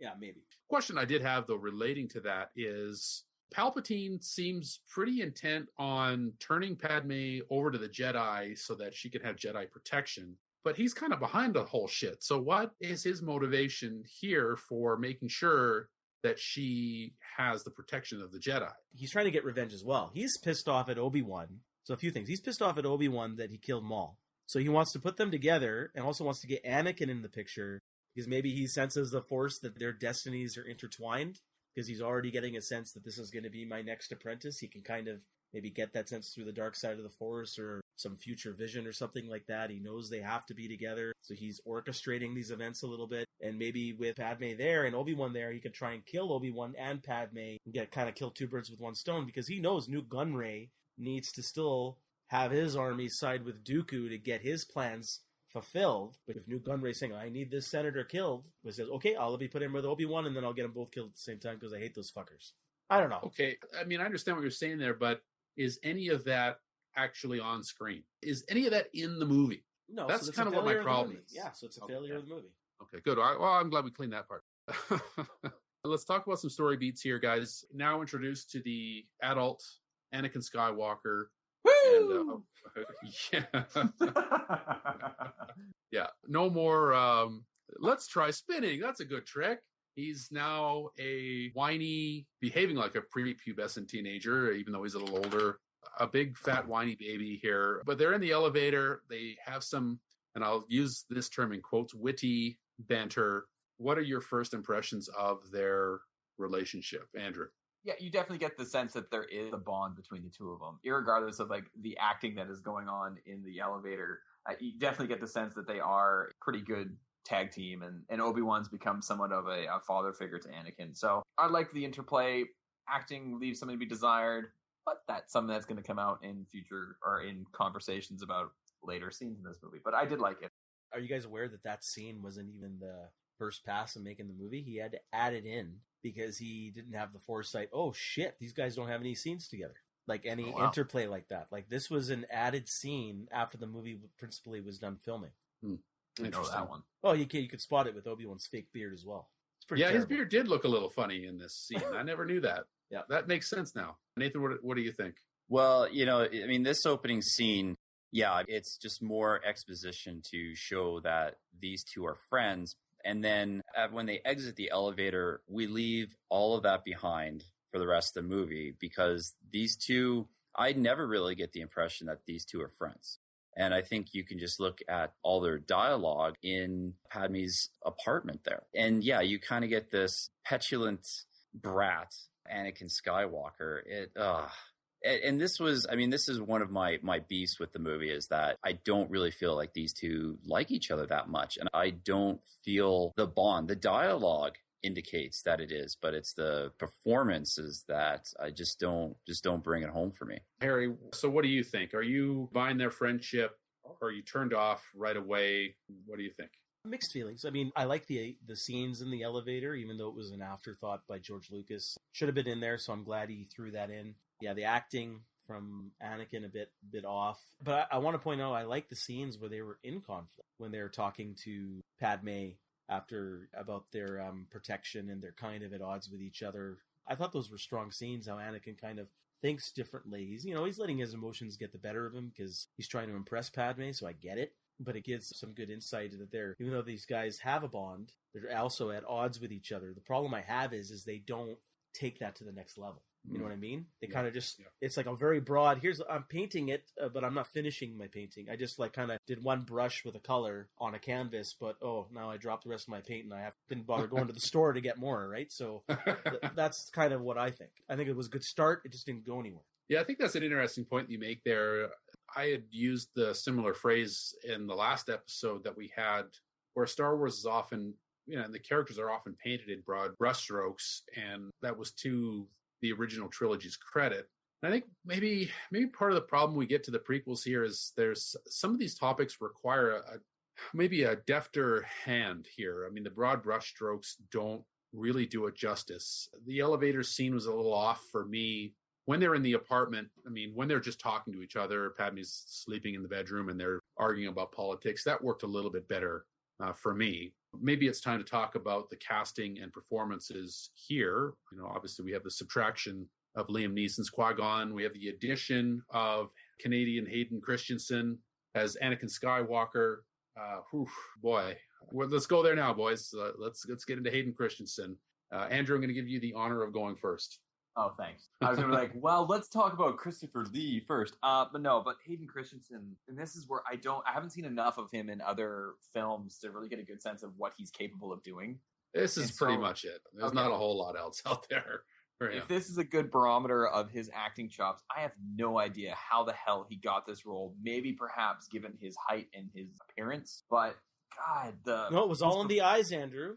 That's what the behind the scenes. That casting agent is the one to blame, along with George. She convinced George that he had something behind the eyes. What? Maybe an Which is what you need for a guy who ultimately ends up wearing a fucking mask. Well put, Geoff. Well put. But I just find it's so, like, with Mark Hamill, you saw the growth in the character throughout the duration of the original trilogy. And my beef with Hayden Christensen, I know we're talking about Attack of the Clones, but I didn't see a growth. Like, there was maybe a glimmer of hope a couple times in Revenge of the Sith, but God, he is so irritating. And I think it's not as a result of him trying to be a character. It's just that's how he acts. And it really takes away from the effectiveness of the movie. Like, it's oh God, awful. All right, Harry, what are your thoughts on Hayden? Yeah, he's obviously not a good actor. He didn't sell it. You can blame George as well. He didn't give the proper direction. The funny thing is like, we can talk later in the movie. I liked some of this interplay between him and Padme, say, when they were on the transport ship as refugees, and they're talking about, are Jedis allowed to love? But they talk about attachments. They talk about, they start teasing each other, and they start talking about politics. I thought there was great interplay there, and they had a tiny bit of chemistry. There was still a chemistry problem between these two, I think. But again, is that actors, George, combination? Probably a combination. Here we're talking about here. But yeah, I think what George was trying to do is he was trying to show him, he was forcing, the issue, because now you had and this is again going back to, was it a mistake to have starting off Anakin as a young boy? That might have been the primary problem here, because now you have to jump and immediately show him as a whiny brat. And it didn't seem like a logical progression, because maybe this should have been the start of where he was. And I think he should, instead of being whiny, like, a lot of people think Luke was whiny in the first one, and he was a tiny bit. Here it's just more forced. It's not natural. It didn't come off natural, and that's part of the problem. Where he goes, it's just not fair. And it's just like, it didn't roll off the tongue right. And it just didn't make sense, because, I mean, this is a guy who's in a position of pretty good prestige. I mean, he's a Jedi. He's in a Jedi Order. He's training. He's progressed faster than any other Jedi. He's got the stigma of being the chosen one. I mean, there's a lot of pressure there, too. Can fuck up somebody's brain a little bit, and we can talk about that later. But, I mean, it didn't make sense for him to be whiny. He should have been a bit more arrogant. And they show him arrogant later, but he's kind of all over the map, and I think that's the problem. I think it was a poor choice to make him whiny. And that's George's fault. It's not Hayden's fault. Yeah. But even though Hayden didn't sell it, and that's part of the issue. Nathan, what do you think? Yeah, a huge misstep in casting. And I kind of said this with Jake Lloyd. When you're a director who is not necessarily a actor's director, you really have to know how to pick the people in your films. Because with the original trilogy, like sometimes some of the writing may not have always been strong, but you had good actors who can deliver the lines. And I think Hayden Christensen, I don't think he's necessarily a terrible actor. I have seen him in a few other films. There's a film he was in, I can't remember the name of the movie, but it was between episodes 2 and 3. And he actually got like good accolades, and I seem to recall that. Oh, I know what you're talking about. Shattered Glass. Yes, thank you. About the journalist. That was a good one. About the journalist. Yeah, and it's been a long time since I've seen the film, but I thought he was pretty okay in that. But with him and Natalie Portman, I'm sorry, these two have the chemistry of 2 sacks of wet dog shit. It is terrible.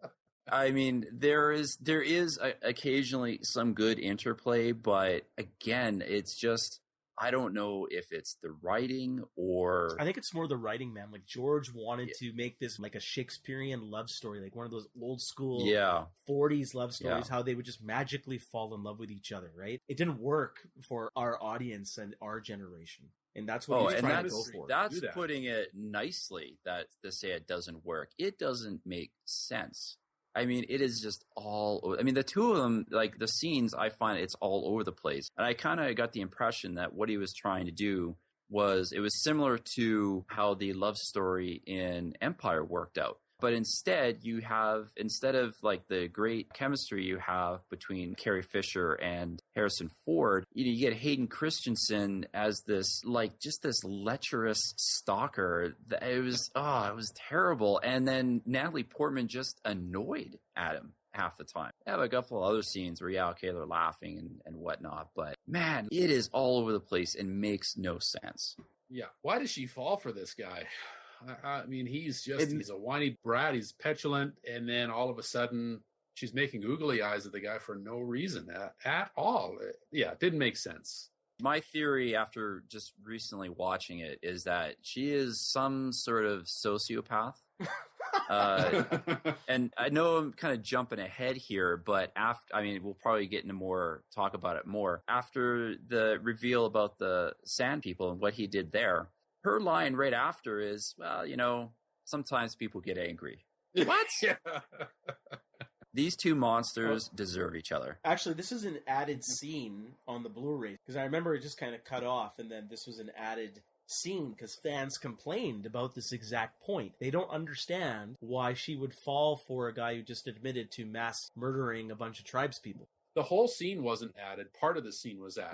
Part of the scene was added, where she said to be angry is to be human or something, and then he says, well, but I'm a Jedi, I should know better than that. Right. Was that added for the Blu-ray? I think it was added for the Blu-ray or something along those lines, yes. It was added back on the original DVD release. Yeah. They filmed it, and then they added it back.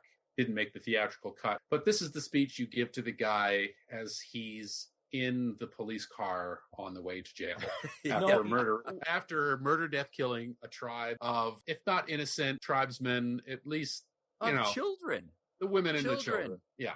I would have liked that whole garage scene when they're talking about this, that he didn't admit to it, but you could tell he was really conflicted about it. Like, he was crying, he was emotional, and he was angry still, and I think this is the fault of the whole concept here of, like, his anger towards the Jedi in this arc didn't make sense.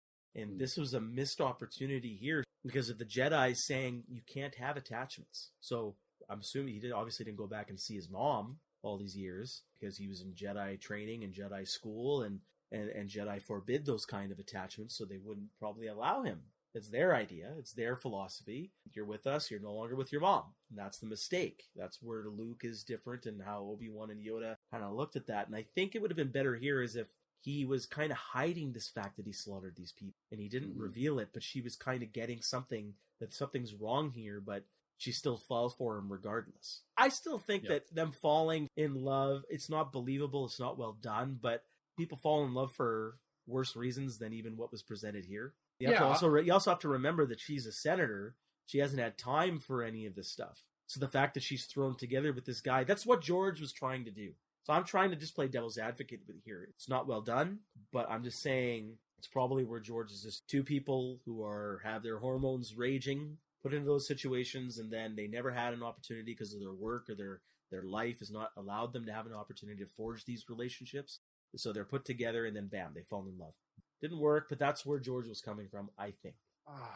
I think that's giving George too much Harry. credit. I think... No, go ahead. I agree that, that's what George was trying to do. But, man, like, it's so frustrating because the way it plays out, it's not natural at all, right? But I do agree that that's probably what he was trying to go for.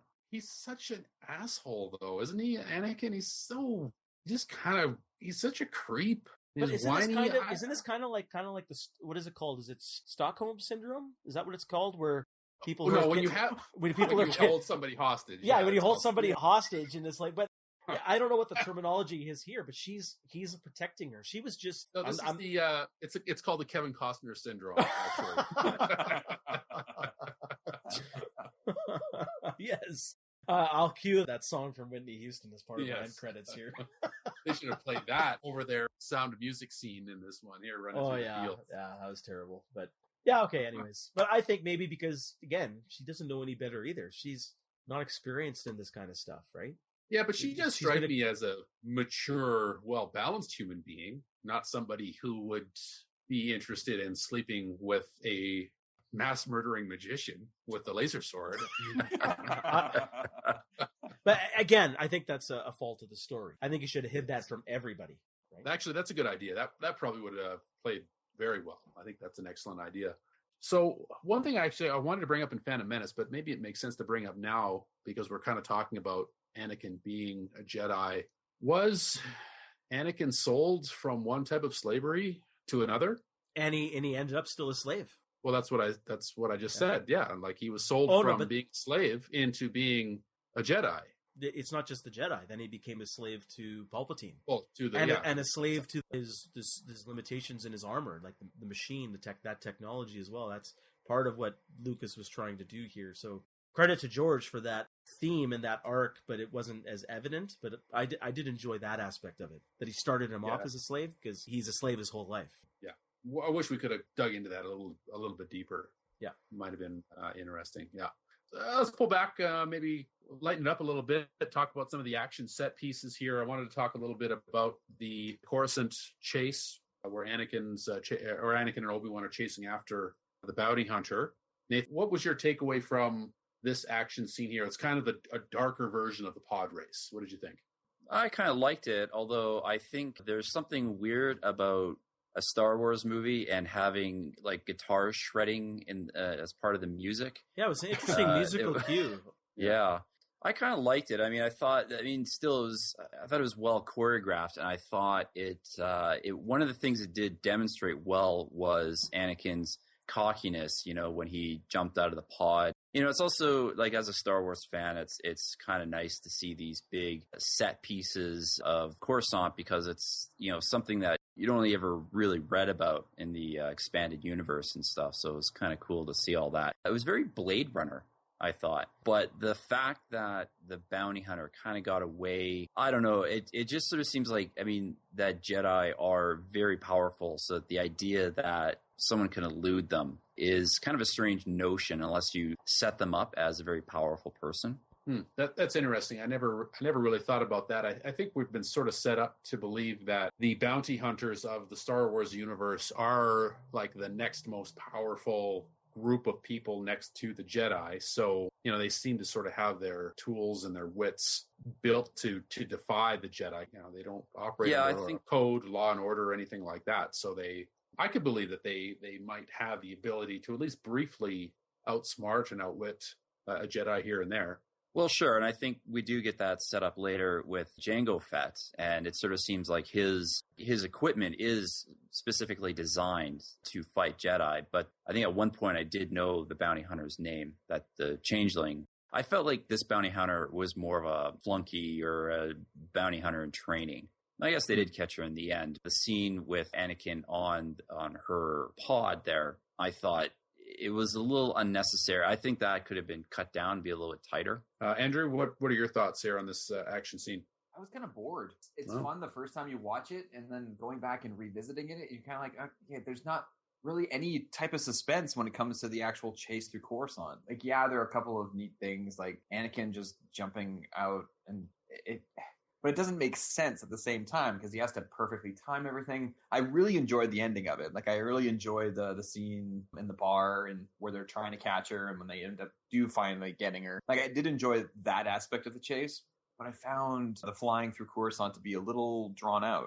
And then the addition of like the guitar chords was a little weird. It seemed different from Star Wars. And when you mentioned Blade Runner, I think you really hit it. It just seemed a little too different from Star Wars from what I was used to and what I think have been used to in seeing all the films and all the series as well. Yeah. Harry, did you think this was effective, or you agree with Andrew? I partially agree with you guys. Yeah, this chase is kind of boring in terms of rewatchability. It's fun to see first. I did like the CGI here. I think the CGI in this sequence is the best in the movie, and might even be some of the best even in terms of Revenge of the Sith, in terms of creating a full CGI environment, like the whole chase. It might have helped that it was kind of all done at night, because these are night scenes. So I did like the CGI here in comparison to the rest of the film, where it really gets dated and doesn't really work. You can see George's love for, race cars here. Again, just like back in the pod race, you kind of get that kind of 60s American graffiti kind of vibe. I did like even the guitar string riff, even though I'm not a huge fan of this score overall in terms of the whole score for Attack of the Clones. The love theme is nice, but it's just something that is not something I'd like to listen to over and over again, but it's still a good theme. But the rest of the tracks are not very memorable at all. I think this is the one where John Williams kind of didn't botch it, but it wasn't as good as the other ones. I also didn't like Anakin kind of jumping out of the car and landing on the other thing. I know the timing he could get right by being a Jedi, but the physics of the whole thing, he would have been still squashed like a bug. I didn't like any of that stuff. And for some reason, them going into that bar, it kind of felt odd. As you said, you guys kind of had that Blade Runner vibe. Yeah. I understand that. So I really didn't like that, even though I liked the line Obi-Wan goes, "I'm going for a drink." And of course, my favorite is, "Want to buy some death sticks?" It's like, I love that guy. But yeah, you're right, Harry. The bar scene, there is something off about it. And it's also because you have this action sequence, like this chase sequence, and then it just slows down to this crawl. Oh, it's just unnecessary. Oddly, there wasn't a lot of music playing in this bar, and there was no orchestral score from John Williams. So I think maybe during these scenes here, at least until I think the bounty hunter starts approaching Obi-Wan from behind, all the rest of the scenes there's not a lot of music being played, but there was so much music before, so I think maybe the movie needed to allow itself to breathe a little bit. But I felt maybe that's why it didn't really work. I don't know. But overall, I would agree. It's kind of ho-hum to rewatch it over and over again. I have some problems with it. It's not as bad, but not as great. I like how Obi-Wan takes the liberty of mind raping the death stick salesman into completely changing his chosen profession there. It's like, you know what? I've decided that you're not allowed to sell fucking death sticks anymore, and you're going to go rethink your life. That's good for Obi-Wan. The morality of the Jedi in fine form here. But hey, at least that guy walked out with both of his hands. Yeah. Want to buy some death sticks? Oh, that hand's got to go. Let's one thing I wanted to talk about is we get a bit of a mystery story here, kicked off with the dart that kills this bounty hunter here. I actually like the addition of this layer to Star Wars where Obi-Wan is investigating. Basically, we have a murder mystery here. It's following the assassination attempts on the senator. Let's talk about this a little bit. Not something we've seen in Star Wars before. Did it play out well? How was the atmosphere? Harry, what did you think from the start where they get the dart? It goes quite a ways into the discovery of the clone army. What did you think? Yeah, I like the fact that Obi-Wan gets to go off on his own and have the adventure. And it gives a chance then to Anakin and Padme to be on their own. So I get the reason why they did this. The only thing I didn't like about this whole thing is the addition of this Dex character. Oh my God, the 60s diner. The minute I saw all that, I was saying, fuck this shit. It's terrible. All of it looked terrible. It was terrible. I hate the character. I hate the diner. I know what George was trying to do. I hated the kickoff of the mystery. As for the mystery itself, still kind of confused who the fuck this Sifo Dyas is. I don't know. I remember the conspiracy rumors about that supposed to mean Sidious, and he kind of somehow convinced these guys saying, "Oh, I'm a Jedi. It's for them." You would think that these Camino people, that they would be in touch with the Jedi a little bit more than 10 years. What was it, a 10-year break? I'm still building your army, even though I haven't talked to anybody in 10 years. So I hope they got their payment up front. Yeah, so it's like, it was, it's kind of a weak and confusing in that aspect. But in terms of Obi-Wan going on his adventure to investigate, I liked that. I don't know how far you want to go into this with respect to him being on Camino. You want to talk about it now or later, but just the kickoff of him having a mystery, fun, was good, but I didn't like the Dex Steiner stuff. Oh, that was terrible. Yeah. Takes you out of the movie. It's so on Star Wars.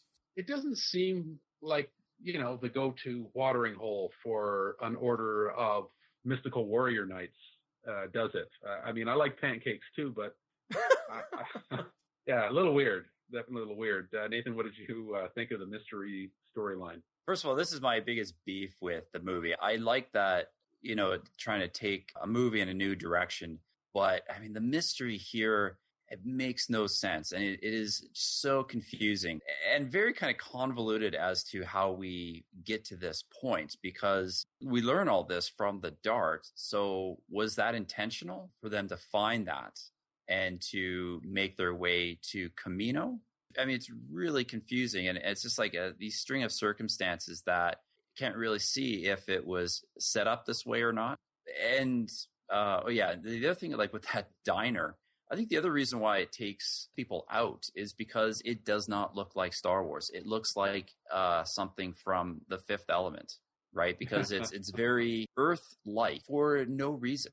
Yeah, but George was just doing it for homage to American Graffiti. So exactly. I get the reference, but it's like, doesn't belong here. Yeah, exactly. It's like, why? But kudos to Ewan McGregor. He is an actor who really knows what to do with the green screen. I'm sure he really believed that tennis ball was that character when they're filming that scene, I'm sure. He was playing off old man. Oh, was he? There was an old man stand-in there, yeah.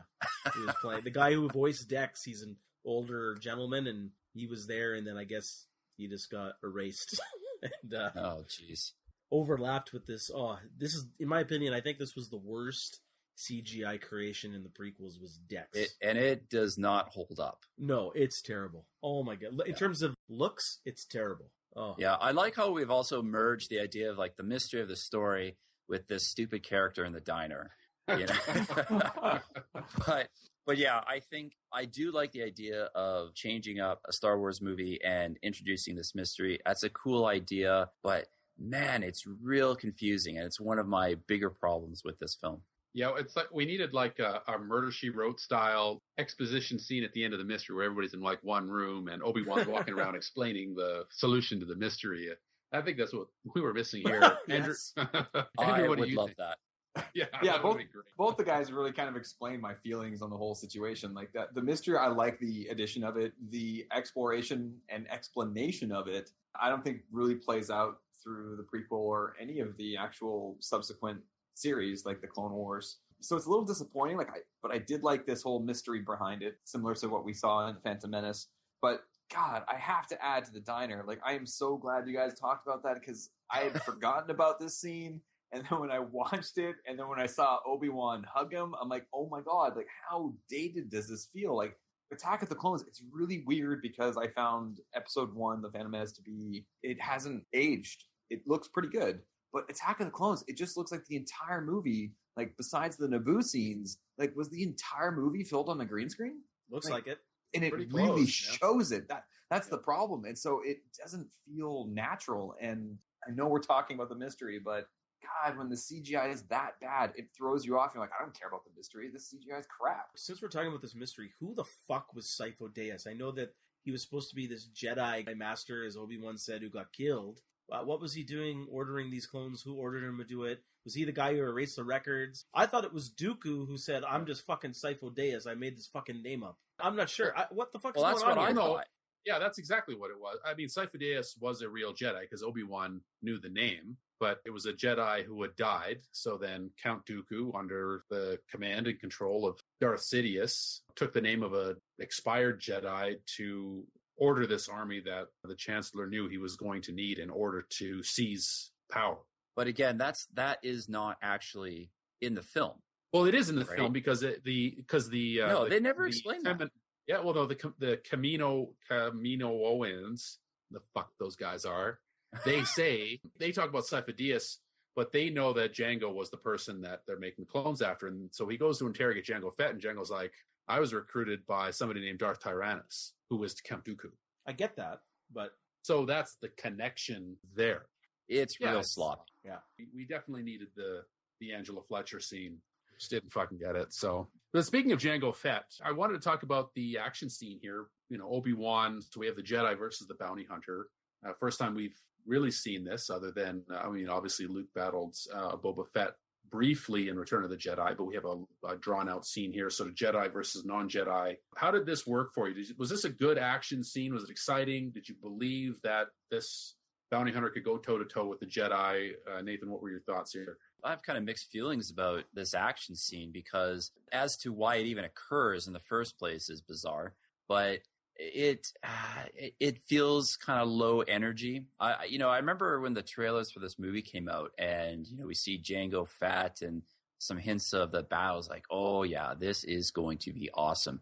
And I felt a little bit let down. It's not terrible, but it is not nearly as great as it should be. And I think the follow-up, not really Asteroid, but like the ring system battle, I thought that was boring too. Interesting. Harry, what did you think? I like the scene where they're battling each other on the platform. I thought that was good. It was exciting. I mean, it wasn't the most exciting action set piece in all of Star Wars, but it wasn't terrible. It gave Obi-Wan again a chance to do. And I agree with Nathan. I think the space chase scene afterwards is absolutely terrible. Not only do you start ripping off some elements of the asteroid chase scene in from Empire Strikes Back, especially how you're going through an asteroid field, and then you're also having the ship hide in a similar way that the Millennium Falcon hid, even though it wasn't on an asteroid, it was on a Star Destroyer. So you're getting some copying here, and I didn't like that. But I also wanted to ask you guys just the concept of Jango Fett. We didn't talk about Anakin building 3PO and Phantom Menace. These kind of choices are making the world small. I didn't need to see Boba Fett's origins. Why not do a different bounty hunter here? I feel George Lucas, this is the movie, I wrote this down. This is the movie where George Lucas was starting to cater to the fanboys because of the backlash of the Phantom Menace.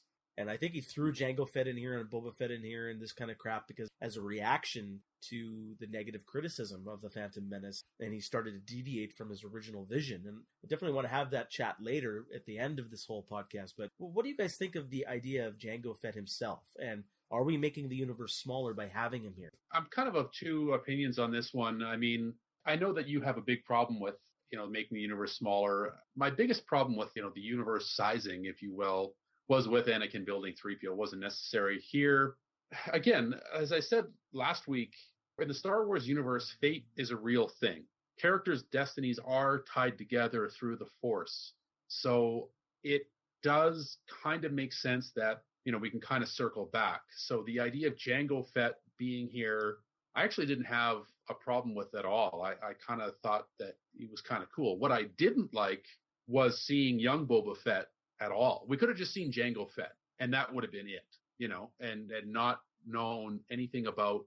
We know that the clones are based on him, so as an audience viewer, I have enough intelligence to infer that the later Boba Fett that we see is a clone of some kind. Like, why does Jango want an unaltered clone for himself? Like, why does he want a mini-me to raise as his own?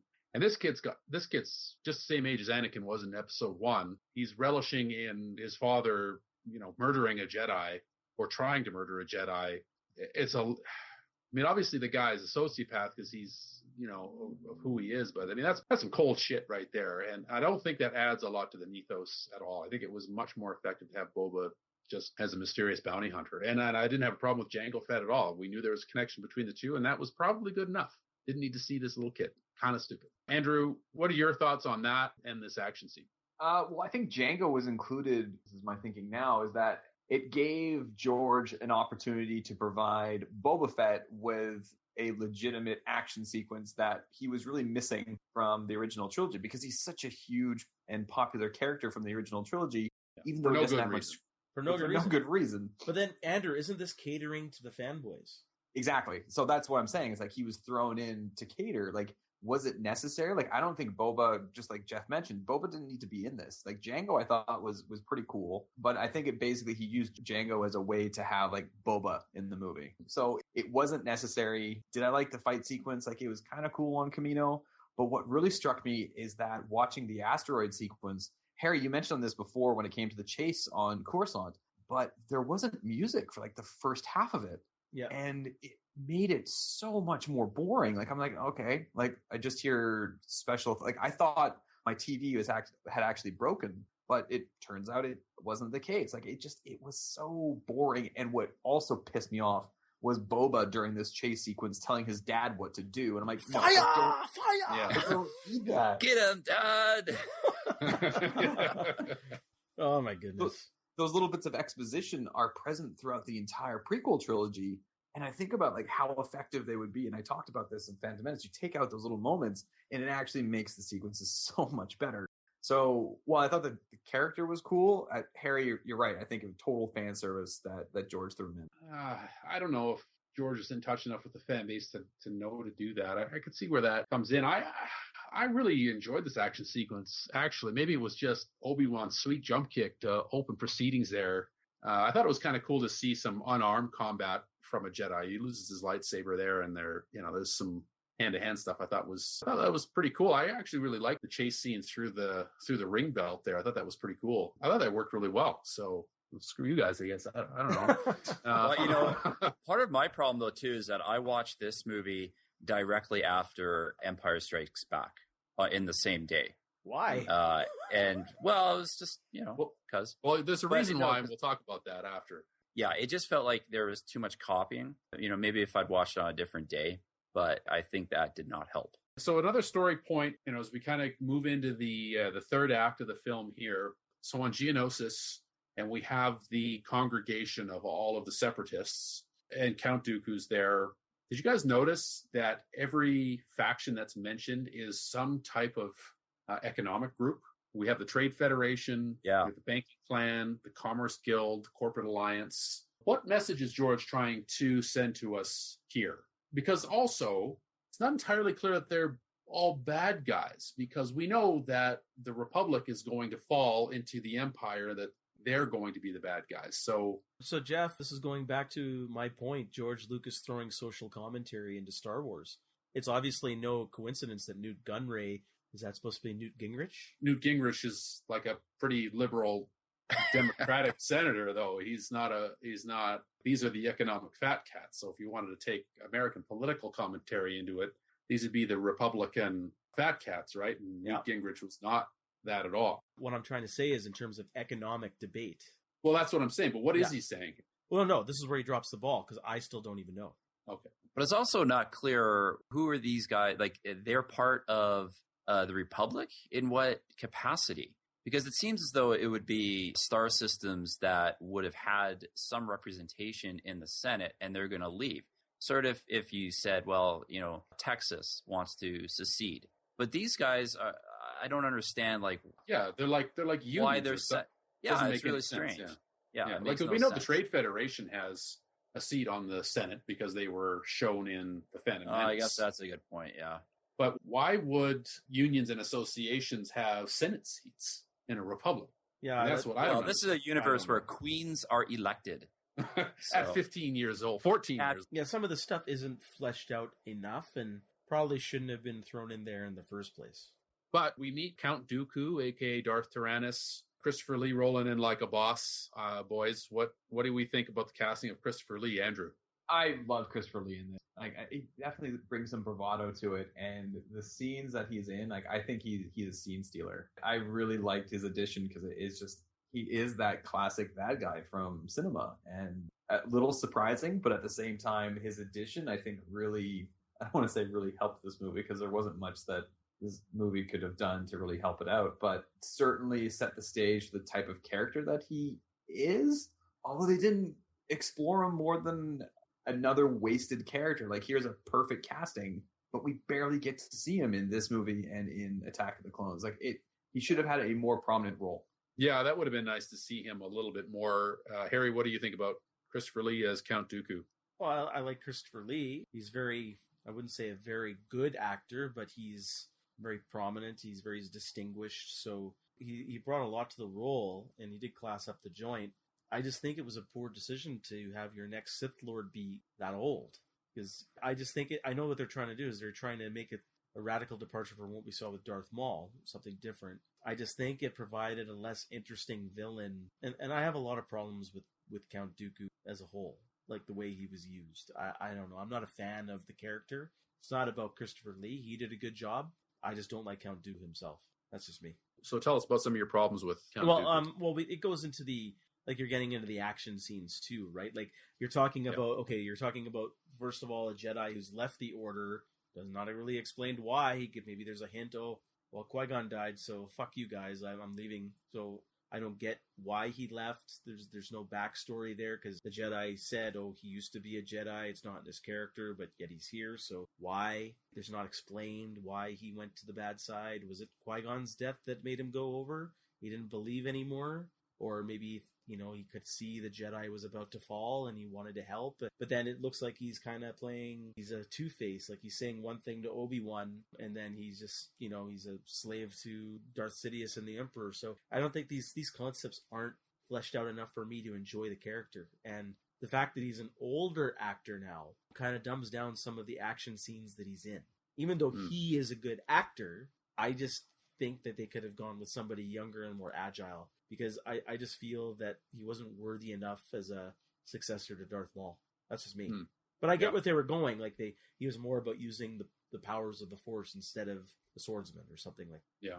Yeah, I thought there were interesting questions raised here that needed more screen time. I mean, it seemed like he was playing both sides against each other. Like, yeah, what was his goal? I don't understand. Was he just lying? And then he's like serving Sidious and there's nothing to what he's saying to anybody else? Or was he actually going to try and recruit Obi-Wan and he didn't believe in the Republic as it was? And that's why he kind of went along with Sidious, but he was really kind of a half bad guy or a half Sith Lord, or I don't know. It's not fleshed out. So it's a confusing character. I didn't like that. Yeah, I completely agree with you. There's interesting questions, but nothing's explored. I mean, because he raises those interesting questions that, there's corruption in the Senate and there's, good reason for the separatist movement. I mean, that would have been more interesting if that play was legit and not orchestrated. Yeah. And I'll take this to the next level, because this is where Anakin should have gone. And yet this is not Anakin's, this is not Anakin's story. He didn't go there. He went somewhere else, and so disappointing, but we'll get to that. Yeah. Christopher Lee, Count Dooku, Nathan, what are your thoughts on this character and how it played out? I really like Christopher Lee, but I have to agree with Harry. It's really odd that they would choose a much older actor for this role, because it makes the character confusing. Because at what point in his Jedi career would he have been recruited by Palpatine? The other thing I'd like to know what you guys think, the reveal at the end of the movie, that, like, the official reveal that Dooku is Palpatine's apprentice. Was this supposed to be like a mind-blowing reveal? Because I remember when it happened, I was like, yeah, this seems obvious to me. Yeah, it wasn't surprising at all. It just kind of fell flat. Yeah, and I think it was probably a character that had potential for explanation. It almost would have made more sense if he was just more of a dark Jedi and you left Palpatine out of it.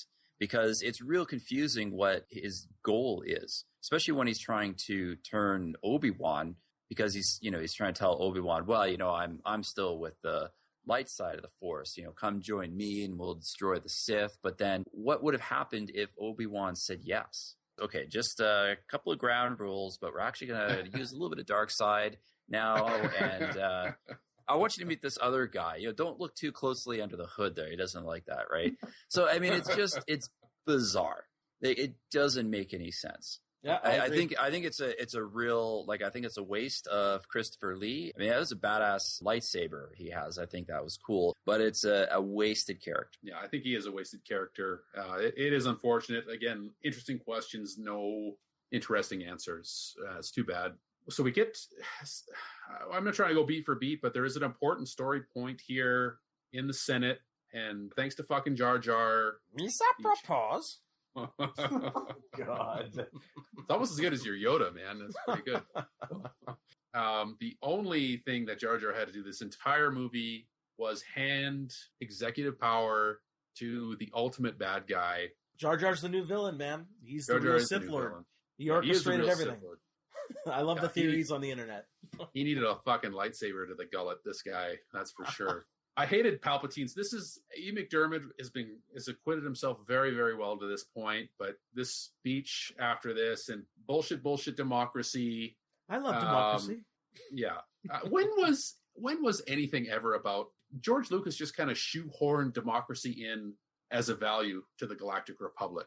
Nobody gave a shit about democracy. They should have in just the said original freedom. trilogy. Yeah, even sure, freedom. Yeah, that would have played better. But now it's democracy, and like, okay, like a republic isn't strictly speaking a democracy. I mean, I understand there's elected leaders, and for some reason we have elected royalty on some planets or not. I don't know. This seems forced to me at this point. What do you guys think, Harry? Yeah, I agree. I mean, I don't too much politics. You're getting away from the simplistic values that everybody can understand. I mean, I like the line he gives, like, I love democracy, because you know who the guy is. So every time he says it, I chuckle, but you don't really need to have these scenes. But I get what they were doing is they're giving him supreme powers or something. Yeah, the executive powers. Powers, so he can kind of go do what he needs to do, and reflective of, wartime with certain presidents and, politicians and stuff like that. So, George Lucas throwing that in. So I get what he was doing, but it just kind of felt un-Star Warsy. God, Jar Jar. Like, God, why? Like, They why, could have Jar just Jar? had Why?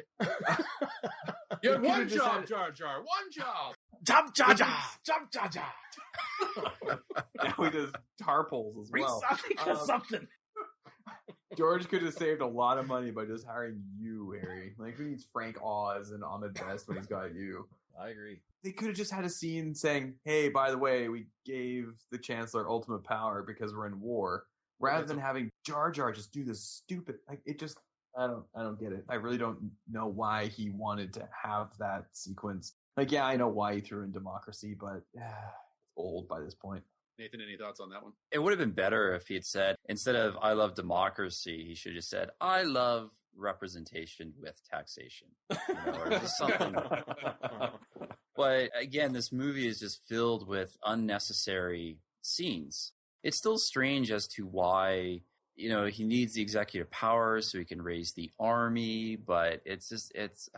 But to George's credit, he didn't linger. These scenes are like about 2 minutes in total. So, I mean, like, we're not staying here long. We're not staying here long, but it does have a pretty, it's still impactful. But it adds up. Like, a 2-minute scene is, I guess, in the grand scheme of things, not a big deal. But, I mean, there's these repeated nonsense scenes of, there's this, and then there's, like, with a lot of the mystery stuff, it's like, okay, well, going to the library, I can't find the stuff there. We didn't really talk about this, like how Obi-Wan gets to Kamino, and then there's the missing records, and then he talks to the younglings. Yeah. And, oh, God.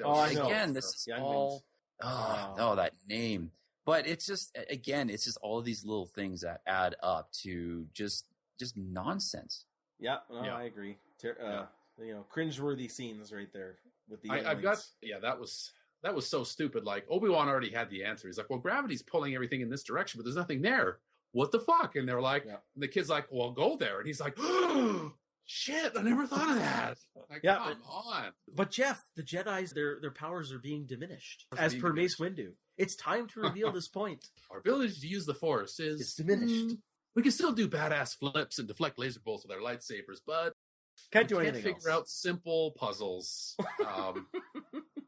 We're just no good at all. Yeah, Sorry, basic physics, we can't. That's not really our forte. We still give little children lightsabers to deflect blaster bolts, but basic, just the ability to read a star chart properly is just, I'm sorry, guys, can't do it.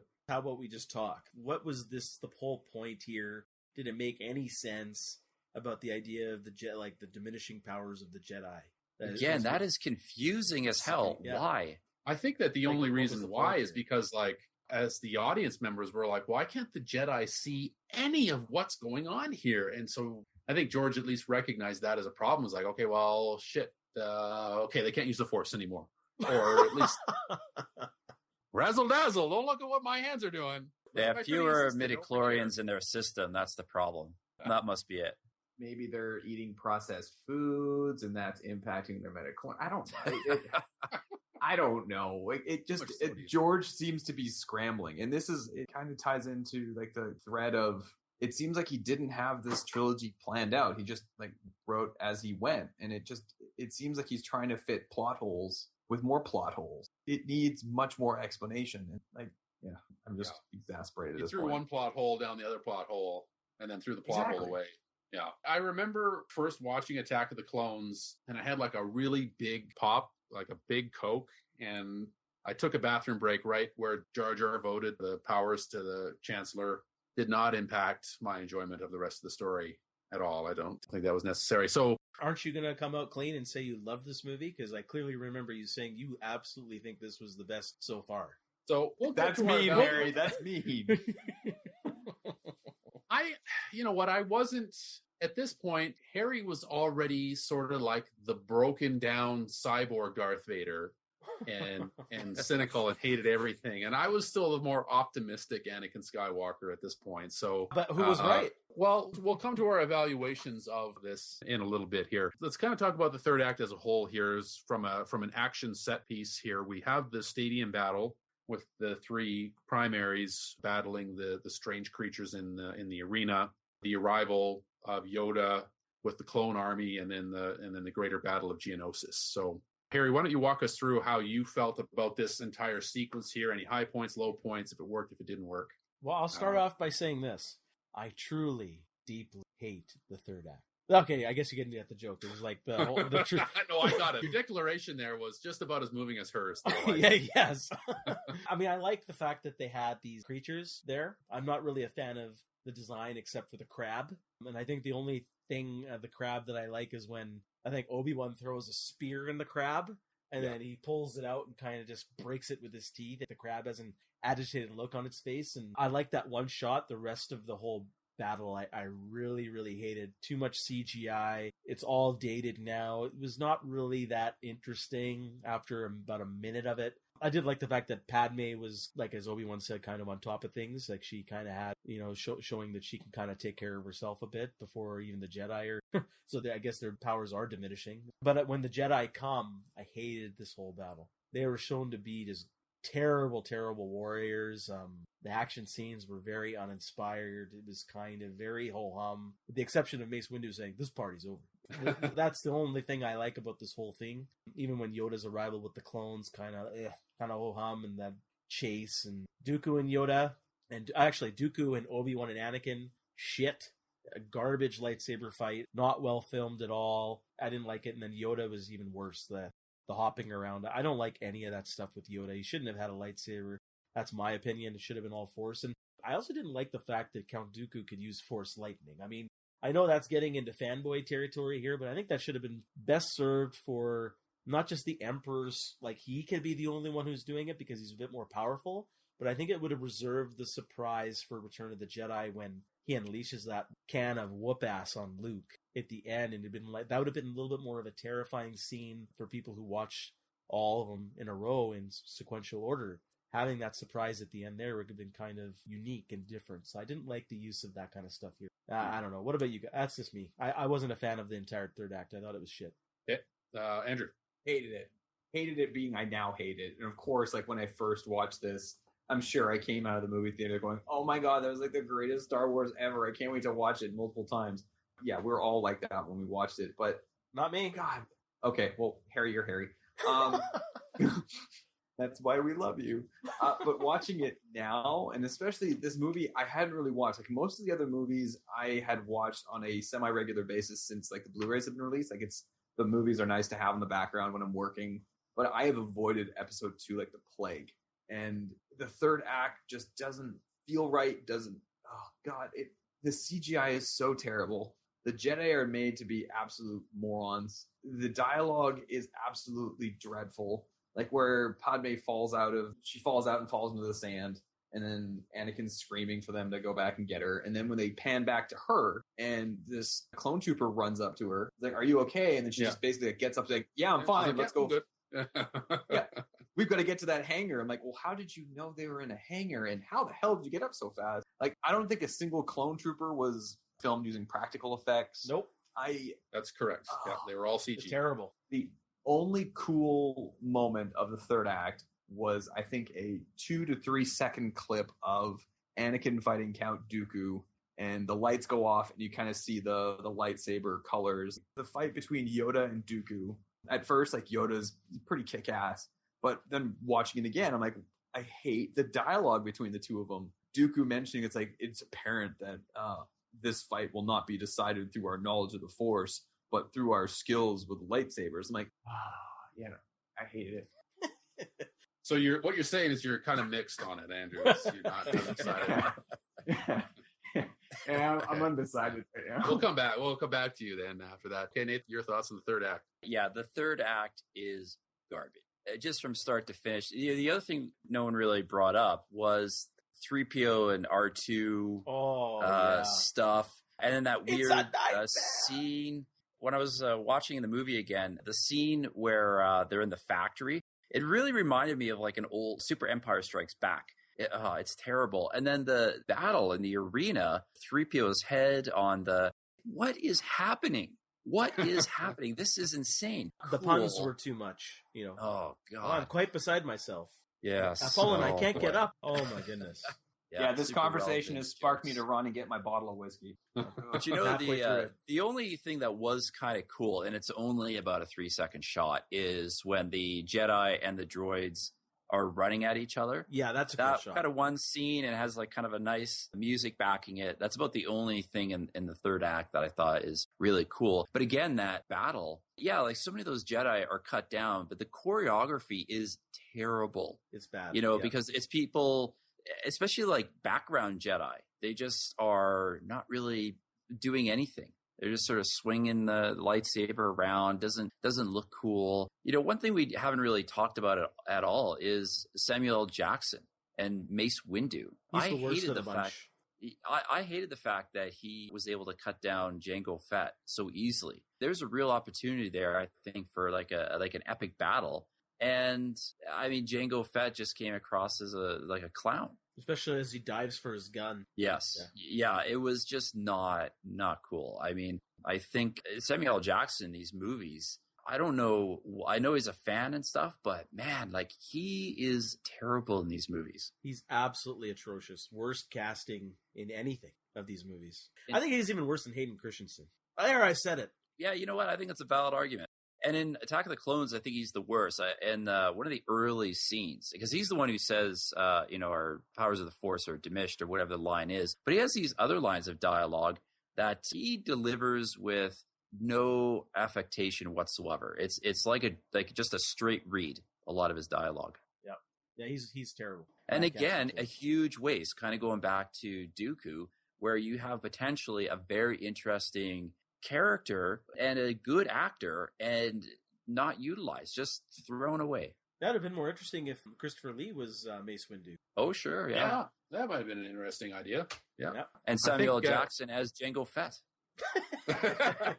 And they're all clones of Samuel L. Jackson. Oh, wow. Oh, wow. That would have been a different beast altogether. He could have saved the prequels just with that casting choice. Oh, you're getting the sequel to that, The Hateful Eight or whatever it's called. Yeah. It's all Samuel L. Jackson clones. I'd go see that movie. Well, you guys know how much I hate to play devil's advocate. So with much pain and difficulty, I'm going to come out as a fan of the third act in parts. The factory scene is a load of garbage, no doubt about it. But I really enjoyed the stadium fight with the animals. I thought it was fun. Yeah, the introduction of the Jedi, they definitely get cut down a little too easily by this droid army. Samuel L. Jackson definitely had some bothersome moments here, or in the movie with his delivery, but I don't know. I liked it. I liked his "this party's over" line, and he has his moment to shine a bit. But my favorite was when it's all over, the Jedi are done, and then Yoda flies in with the clones on the gunship, and they just kill everything in that stadium. I really loved that introduction there. That was a great shot. Probably the height of the movie for me. And then the Battle of Geonosis, I know it's all CG at this point. I love that scene where it's all a big dust cloud and the clone troopers are shooting at the droids there. I thought that was really, really cool shot. just from a visual perspective, I thought it looked great. The tensions with the Jedi at this point, but I thought it was cool to see the Jedi fighting alongside stormtroopers. The lightsaber battle definitely leaves a lot to be desired here, unfortunately. That's the failing of the movie. The Yoda battle with Count Dooku isn't very good. I don't understand your problem with Yoda having a lightsaber. I mean, why would a Jedi walk into a battle unarmed? It's fine. He's got a lightsaber. I'm just saying I didn't like it. It's fine. You didn't like the battle? I just didn't like the lightsaber fight. It just was kind of meh. You said you didn't like that he had a lightsaber. No, I think he should have just used force powers. That's just me. My preference. But the fighting itself was still dumb. Like it just him hopping around and then so I can use the force and do all this shit, but I got to walk around with a cane. These are kind of things that I don't know, man. I don't know. That's his modesty. Is like I don't need the force to walk around. I got a cane. I use the force when I need to use the force. He's a wise guy, and he doesn't need the cane when he goes into battle. But other than that, if he doesn't need to use the force, he's not going to use the force. That's okay. Well, yeah, no, it's not okay. You're wrong again. We'll have a poll for the 3 people who will ever listen to this. Okay, so let's wrap up Attack of the Clones with recommendations and final thoughts. Andrew, why don't you start us off? My recommendation is that the group under Dave Filoni that did the Clone Wars and is currently doing Star Wars Rebels completely redoes this movie. That's the only way that this movie will ever become. No, you can't. No, you got it. You can't take it. I know that now with the purchase of Lucasfilm by Disney, that the Clone Wars cartoon is canon for some reason, but we got to take this on its own. We have to take it on its own. What I was trying to say is the only way I could ever possibly recommend this movie to anyone is if they completely redo it. I don't like this movie. I think it has elements that are they are good, but aren't explored, which takes away from the general movie. And that's the reason I was bringing up the Clone Wars, is that I found the Clone Wars actually be a really good series that explored a lot of the elements of Attack of the Clones and of Revenge of the Sith that were plot holes. But in terms of this movie, the CGI is crap, the acting's crap, the dialogue's crap. I really need those 2.5 hours back, Harry. I really want them back. I don't blame. For some reason, it's Harry's fault. Yes, I'll take the blame. I always do. Fault. It's okay, George. I got your back. This is my fault. And this is a movie that you don't have to watch. You can literally skip from episode 1 to episode 3 and okay, I get this. It's just unnecessary in so many ways. I don't like it at all. Okay. Oh, fair enough. I mean, maybe we should do an examination of the Clone Wars cartoon at a future time. Harry, final thoughts on Attack of the Clones? Yeah, garbage shit. Terrible, just like what Andrew said. Everything. The aesthetics were wrong. CGI is bland, dated, acting terrible, writing terrible, directing terrible. Still my opinion that George catered to the fanboys. I think he had a vision, and then he said, okay, you guys didn't like that, so now I'm going to push some tech. I mean, maybe you can see here, all he's caring about is pushing tech. Now, okay, that's a stretch. Maybe he still would have done it even if everybody loved The Phantom Menace, and he still would have pushed tech. But I think if The Phantom Menace was critically loved, he might have maintained shooting on film and maybe sticking with some practical effects. I think his feelings were hurt. It's quite obvious it was. He still is pretty bitter about the whole experience. So it seems like I don't know. Something happened between the first 2 movies there, and this feels like a whole different experience. It doesn't feel like a Star Wars movie. A lot of missed opportunities. I also wanted to bring up a point here. I honestly think here that Anakin should have left the Jedi Order at the end of this film. Kind of like what Worf did in the Enterprise. It's like, it's like he drops his commission pin on the desk in front of Captain Picard, and Riker looks up, so you could have had that stare with Mace Windu. It's like who's trying to pull a Will Riker, and yeah, I don't know. I just think Anakin should have left. I think that would have been a more compelling storyline. I think George dropped the ball here. I don't know. I think it would have made more for an interesting Revenge of the Sith. We'll get into it. But as for Attack of the Clones, garbage crap. Do not watch. Skip it. For the love of your life, get away. It's a nightmare. Harry, that storyline suggestion when it comes to Anakin leaving the Jedi Order, that's why I really strongly recommend to our 3 people who listen to this podcast to go out and watch the Clone Wars. I'll go next here. Yeah, this movie's got a lot wrong with it, a lot of problems. Hayden Christensen, I think, shoulders a lot of what doesn't work here, along with poorly written dialogue. The love story does not work because they don't have chemistry and the dialogue sucks. The other, I don't know, I mean, history for me is a little kinder for this film. I think that I really liked it when I first saw it. And then over the years, I grew to like it less and less and less to the point where I couldn't even watch it. Watching it for this podcast, though, I don't know. I kind of softened up on it a little bit. Some of the things that I really loved about it the first time I saw it kind of came back and got me kind of back into it a little bit. It's tough. This is a tough one. Not a success, but I think that it's a notch or two above garbage crap, I think was Harry's rating. If that's correct. Was that the terminology? So it's floating garbage crap. It's good enough for Costanza. It's good enough for you. That's correct. Yes. Nathan, your final thoughts. I loved it. Just kidding. I hate this movie. This movie is, man, it again, like with Phantom Menace, I think underneath there is a germ of an idea that I think can be a workable movie, but it would have to be like boiled down to an essence. And this is like, again, like why like the prequel movies don't work as well, because there's so many things going on. So, I mean, if George could just have focused on just a single idea for each film, then, you know, he might have made some good Star Wars films. But yeah, this movie fails on so many levels. The acting, the dialogue, the entire story makes no sense. And the love story, even less so. It's a garbage film. All right. I guess the consensus on Attack of the Clones is enter at your own peril. It's like the dark side cave on Dagobah. Only you will need your weapons to watch this one. Yeah. All right, well, let's wrap up the prequel trilogy. Let's get into Revenge of the Sith. Oh, man, where to start here? Let's talk a little bit about how the characters have evolved from Phantom Menace to Attack of the Clones to Revenge of the Sith. Obi-Wan Kenobi is definitely a different guy here. He's more mature. I actually really liked his war mentality. I mean, he's, you know, we're in the battle over Coruscant as an example, and Obi-Wan's just saying like, no, we have a mission, we have an objective. You got to go get it. Go get the Chancellor. Leave me. I'm finished. And there was some of that in Attack of the Clones. How has Obi-Wan evolved? Has his character arc worked for you guys? Nathan, what do you think? I think this is the movie where Ewan McGregor really pulls in a great performance.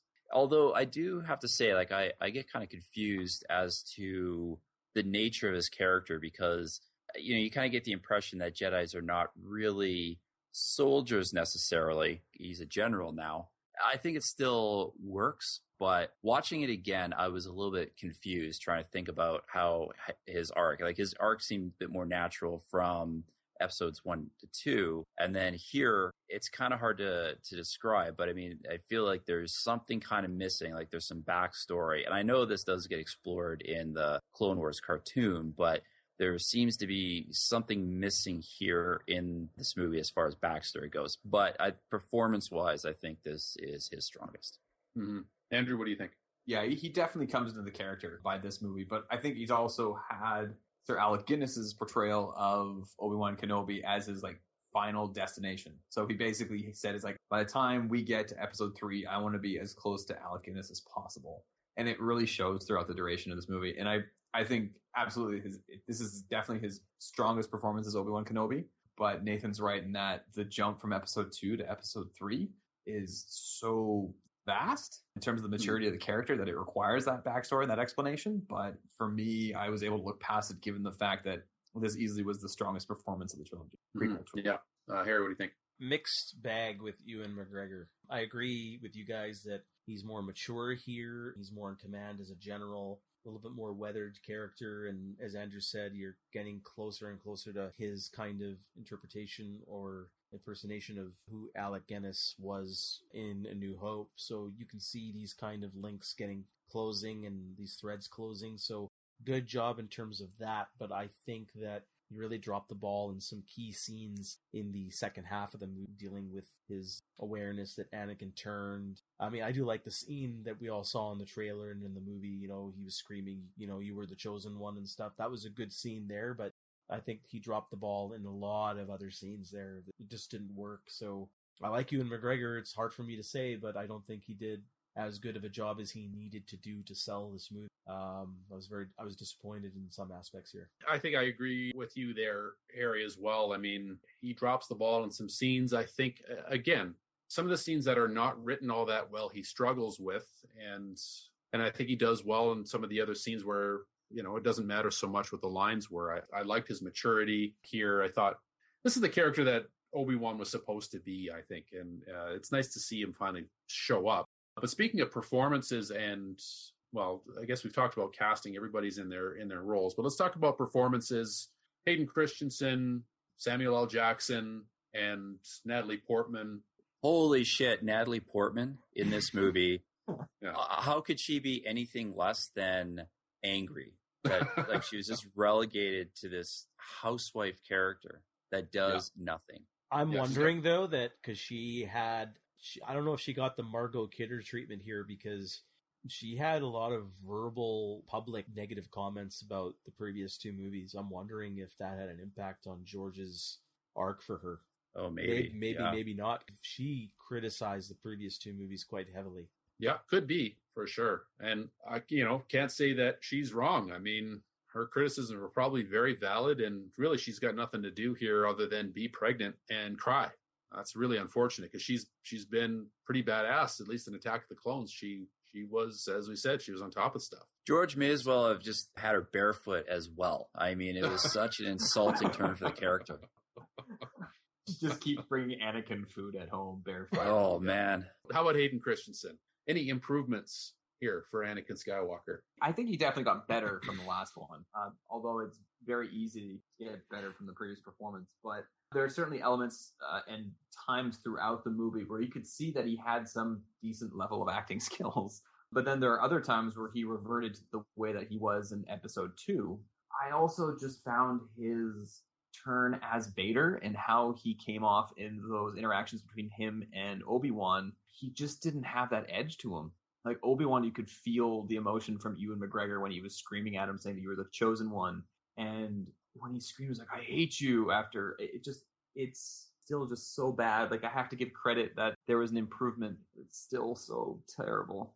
Yeah, overall, I think we can all agree, doesn't hit it. Where does he go right, though? He's got to have one or two scenes where it does work. Definitely the conflict. I think before he turned, like you could see that inner turmoil in him, like not knowing what to do. And when he was talking to Palpatine in regards to learning about how to save people from dying, like he definitely showed it there. I was just really disappointed that as Vader, he didn't come off as evil as I would have liked him to be. Those are the ones that highlighted for me. Okay. Harry, what do you think? Yeah, there's a small improvement here in terms of his acting between the last movie and this movie for sure. Most of the problems here are not his fault. It's the story's fault, the way the character was written, where the story was going. The turn is just too fast. We'll get into that later. I think that should be our main discussion topic here of this movie, whether it worked or it didn't. But one of the problems I have here is, it's a term I'm just going to bring up here. It's called Vaderisms. I just wrote it down. I feel that it's hard for me to believe that, forget the term itself, that the way Hayden Christensen's performance of Anakin is completely different than how Vader himself in the suit acts and talks, like connotation of his words, the way his body movement is. I think it's a fault of George mainly, and it's a fault of Hayden Christensen, in my opinion, to not bridge that together. You know how Vader's stance is, the way he walks. You remember, like in a lot of the scenes in the original trilogy, the way his hands grasp his belt or something like that. Yeah. It's awesome. Credit to David Prowse for acting that way and bringing that to the table. You talked about how we are bridging Ewan McGregor to Alec Guinness. I didn't get any of that bridging of Anakin to Darth Vader. And that's my main problem in terms of the acting. Story's a different thing, and I think is just in terms of the dramatic turn, I didn't like a lot of his line delivery at the end when he gets angry at Padme and Obi-Wan and, I hate you and all these things. Or I believe the Jedi are evil. These are all failures of the story, but he didn't sell it. But it was an improvement from the last time.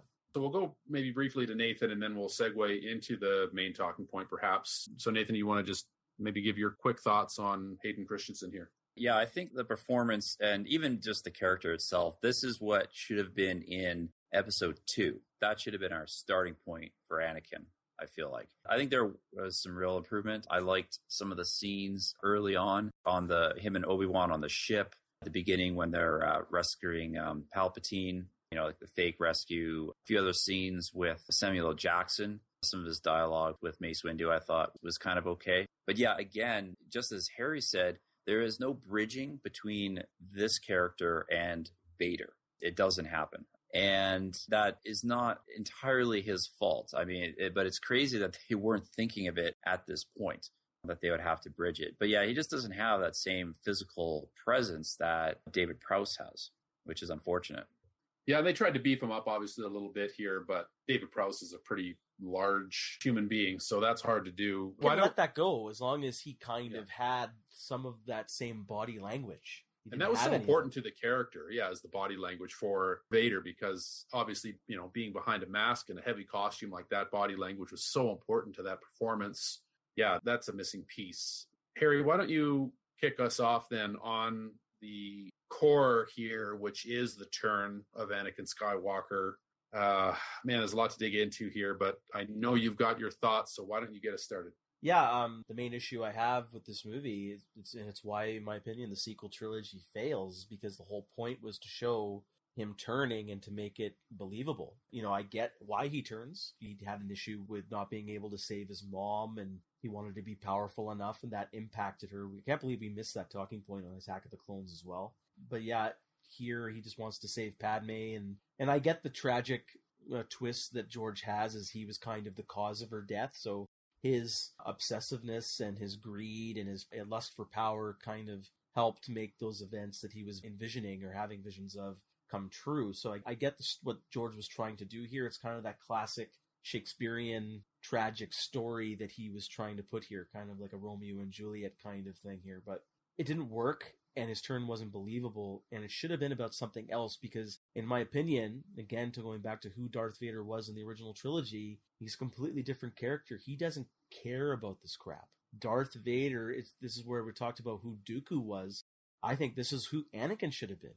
He didn't have faith in the Republic, okay, but I think he shouldn't have had faith in the whole system, and he saw the Jedi as part of the problem, and that's why I say he should have left the Order in the end of the last one. Then he married Padme. That's fine. He's gone, and I guess him and Obi-Wan cross paths, or him and the Jedi cross paths in this one, and again leads to more conflict. And he should have believed that the Jedi are part of the problem of society, and he should have gone against them for those reasons, because he felt he would bring order and justice better by joining the dark side and joining Palpatine. We didn't get any of that here. It's just about him turning, and what's even worse is the fact that Palpatine says he doesn't even have a solution to preventing Padme from dying. I don't know how to do it, but together I'm sure we can solve it. But in the meantime, please go kill these Jedi for me. Okay, and then we'll work on it after. Just do me a solid. Just go over there, kill these fuckers, and come back, and we'll have another discussion. I got you, buddy. Major problems here. Did not work at all, and I'll leave it at that. I could do a rant for like 5 hours, but I'll let you guys go for it. All right, Andrew, how about you follow? I don't know how you're going to follow that, buddy, but it's on you now. I'll quote Nathan. It's like, I love the turn. I thought it was really well done. No, I wouldn't do that to Harry, because I don't want Harry to have an answer like that. It was very quick, and as Harry mentioned, it was very unbelievable. I think that should have been the major focus for this movie, and the time frame from when Anakin found out that Palpatine was Darth Sidious to when he made the turn was very quick and very poorly done. Like, I thought the fight between Windu and the rest of the council against Sidious was dreadful. Like, I thought that was unbelievably poor, especially how he killed those three Jedi. It was like one of the worst sequences in the prequels. And Anakin's turn, it just doesn't have that oomph to it. It's kind of like naming Kirk the captain of the Enterprise all of a sudden after saving the world once. It was done out of convenience without the necessary exploration of it. And I like this movie, don't get me wrong, but I think this part of it really makes it weak, in that the weakest aspect being that his turn is just so quick and so unbelievable that it diminishes what the impact of this movie should have been. It felt like they were, trying to build things up that he would turn, because he's obviously frustrated with the Jedi Council. They insult him by not appointing or giving him the rank of master while getting appointed to the council, but that's all some bullshit. Jedi politics doesn't have a lot of emotional resonance for us. Some of the seeds have been planted, but I agree with Harry's point that it would have been much more interesting if he had left the Order at the end of episode 2 and became more of the Count Dooku type of, or that type of thinking, like the Senate's corrupt, the Republic is broken, this is the only way to fix it. Yeah, the Jedi aren't doing anything. Yeah, exactly. Like, Jedi aren't doing anything, and I will do something. Yeah, and that would have been. And then the Jedi, it's such a simple concept. And the Jedi start going against him, saying, "No, you can't do this. It's wrong." And then he sides with Palpatine, and then boom, they just fight. Done. It's over. It's perfect. Exactly. It's simple. And that would have taken a lot less effort than the convoluted bullshit that actually does happen here. I mean, oh my God, yeah, Harry, you're right. He's like, I got the power. I can help you save your wife and just save me from these murderous Jedi. Oh, thank you. Okay, now pledge your, yeah. Actually, the thing I said before, no, I was sort of fibbing a little bit, but don't worry, we'll figure it out. Yeah, that was almost comical there. It's almost like I'm supposed to laugh at that. It's so ridiculous. Because it makes him stupid. Now Darth Vader is now the dumbest motherfucker. And you're dumbing down Darth Vader, and I hate that. He tricks him, but yeah, you're right. But then he sticks with it. He's like, well, what he should have done is like, well, wait a second. You just said that you could do this thing and you can't do that thing. We're going to the big house. Now, what I did like is that, like Anakin reports back to the council. He's like, I found out that Palpatine's a Sith Lord. They go there to arrest him, and Anakin's like trying to preserve justice. He's like, you can't kill him. Like, he has to stand trial. Like, that's our way. And Mace Windu's like, nope, I'm judge, jury, and executioner at this moment. I'm taking care of this. And Anakin's like, no, that's not what we do. And stops him. I liked that. Like, he's trying to uphold justice at that moment, but then it totally unravels. Yeah. Like, I don't have a problem with him taking out Mace Windu. I don't even have a problem if after that, he just marched on just the Jedi Order. But then he goes out and kills other Jedi too. And then he says, from my point of view, the Jedi are evil at the end. All of this stuff doesn't make sense. And that's such a terrible line. It's like, well, yeah, and we've talked about this before. From my point of view, the Jedi are evil. Like, well, they're stupid. They're not evil. Yeah, they're stupid. They don't act, but they're not evil. Now, maybe that brings up another interesting point that's a part of this conversation is what kind of autonomy do the Jedi have? I mean, they say their allegiance is to the Senate, according to Obi-Wan, but they pretty much do whatever the fuck they want, don't they? I mean, they decide that they're going to be the ones to overthrow the Chancellor and to take control in the transition period here. They lend their support when they feel like they need to, but when do they take direction from anybody? Like, well, my understanding is they still align themselves with what the Senate wants, but it's wartime, so they're taking control of the military. We've talked a lot about democracy. Who's given the Jedi okay, this but this is, well, isn't it the Chancellor? Isn't it Palpatine who's the Chancellor? They don't want to follow his orders anymore. They also sort of seem to resist being told what to do, it seems like. And like, especially in the other movies. I got to go back to that bar scene. No one batted an eye when a Jedi cut someone's hand off. So it almost seems as though no one wants to mess with them. And I was joking, but it does sort of point to this idea that they are a completely autonomous organization that takes no direction from anyone. Because they also resist the idea of Palpatine putting Anakin on the council as his representative. And they say, well, Palpatine is trying to meddle with Jedi affairs. Does that not say that they don't really answer to anyone? It feels to me like they don't answer to anyone but themselves. That's what it feels like to me. I get that feeling as well. In the context of the story, that helps with Anakin's term. It does. It's not there, but there's precedent. I think part of what George has said publicly as well is the idea of a society collapsing, like he's saying, like how the Roman society fell. This was his basis. So he's using some of these concepts here. I just don't think it worked. The one thing I found very confusing was that the portrayal of the Jedi through the entire prequel trilogy, they are not very sympathetic. I mean, they do come across as jerks, so that when they are destroyed, I'm suddenly confused. Am I supposed to feel bad about this? Everyone loves Vader, but you understand him to be the bad guy. So when Anakin destroys the Jedi Order, I'm not exactly sure what I'm supposed to be feeling. My initial reaction usually is, well, they kind of got what they deserved. I felt the same way about the Jedi Order it feels like they kind of get what's coming to them. But I don't know that that's what I was supposed to feel. I mean, I'm conflicted. That's the thing that's really weird about these movies is, I mean, if they are like, are they the good guys or not? So after Anakin's hairpin turn, like, what are you supposed to feel here? Yeah. Yeah, and I think that's the lack of development in the first couple of movies where they don't show enough of the Jedi to develop this appreciation for the Jedi Order. And God, I keep bringing up the Clone Wars, but like that's where movies like this need to be designed such that you don't need any type of intermediate explanation. Like it shouldn't require that in order for you to have that emotional impact by an event like this. And here it's like, okay, the Jedi are gone. Hooray. Just don't have that emotional bond to them. They just fucking dilly-dallied through the first two movies and didn't get far enough along in the story. So when we get to episode 3, he's got to pack all this stuff into one movie. And the stuff that really needed to get explored doesn't. And we get exploration of shit that we could have done without, you know? Yeah. We could have done without some of the politicking, some of the taxation of trade routes, cloning of some random bounty hunter. I mean, we really could have done with less of that and more of the shit that's going on here. Because there's some interesting stuff that is like on the surface. It's just not paid the time or respect that it deserves. Like imagine had Qui-Gon survived and Anakin cuts down Qui-Gon like episode 3. Like not saying that's what should have happened, but that type of emotional attachment to someone who dies in those sequences, like the only two that were really the only two that we're attached to are Yoda and Obi-Wan, and they survive it. Yeah, they need to have that type of dramatic turn because with Mace Windu being the lovable character that we all enjoy to see on screen, like when he got killed, everyone's like, okay, that's cool.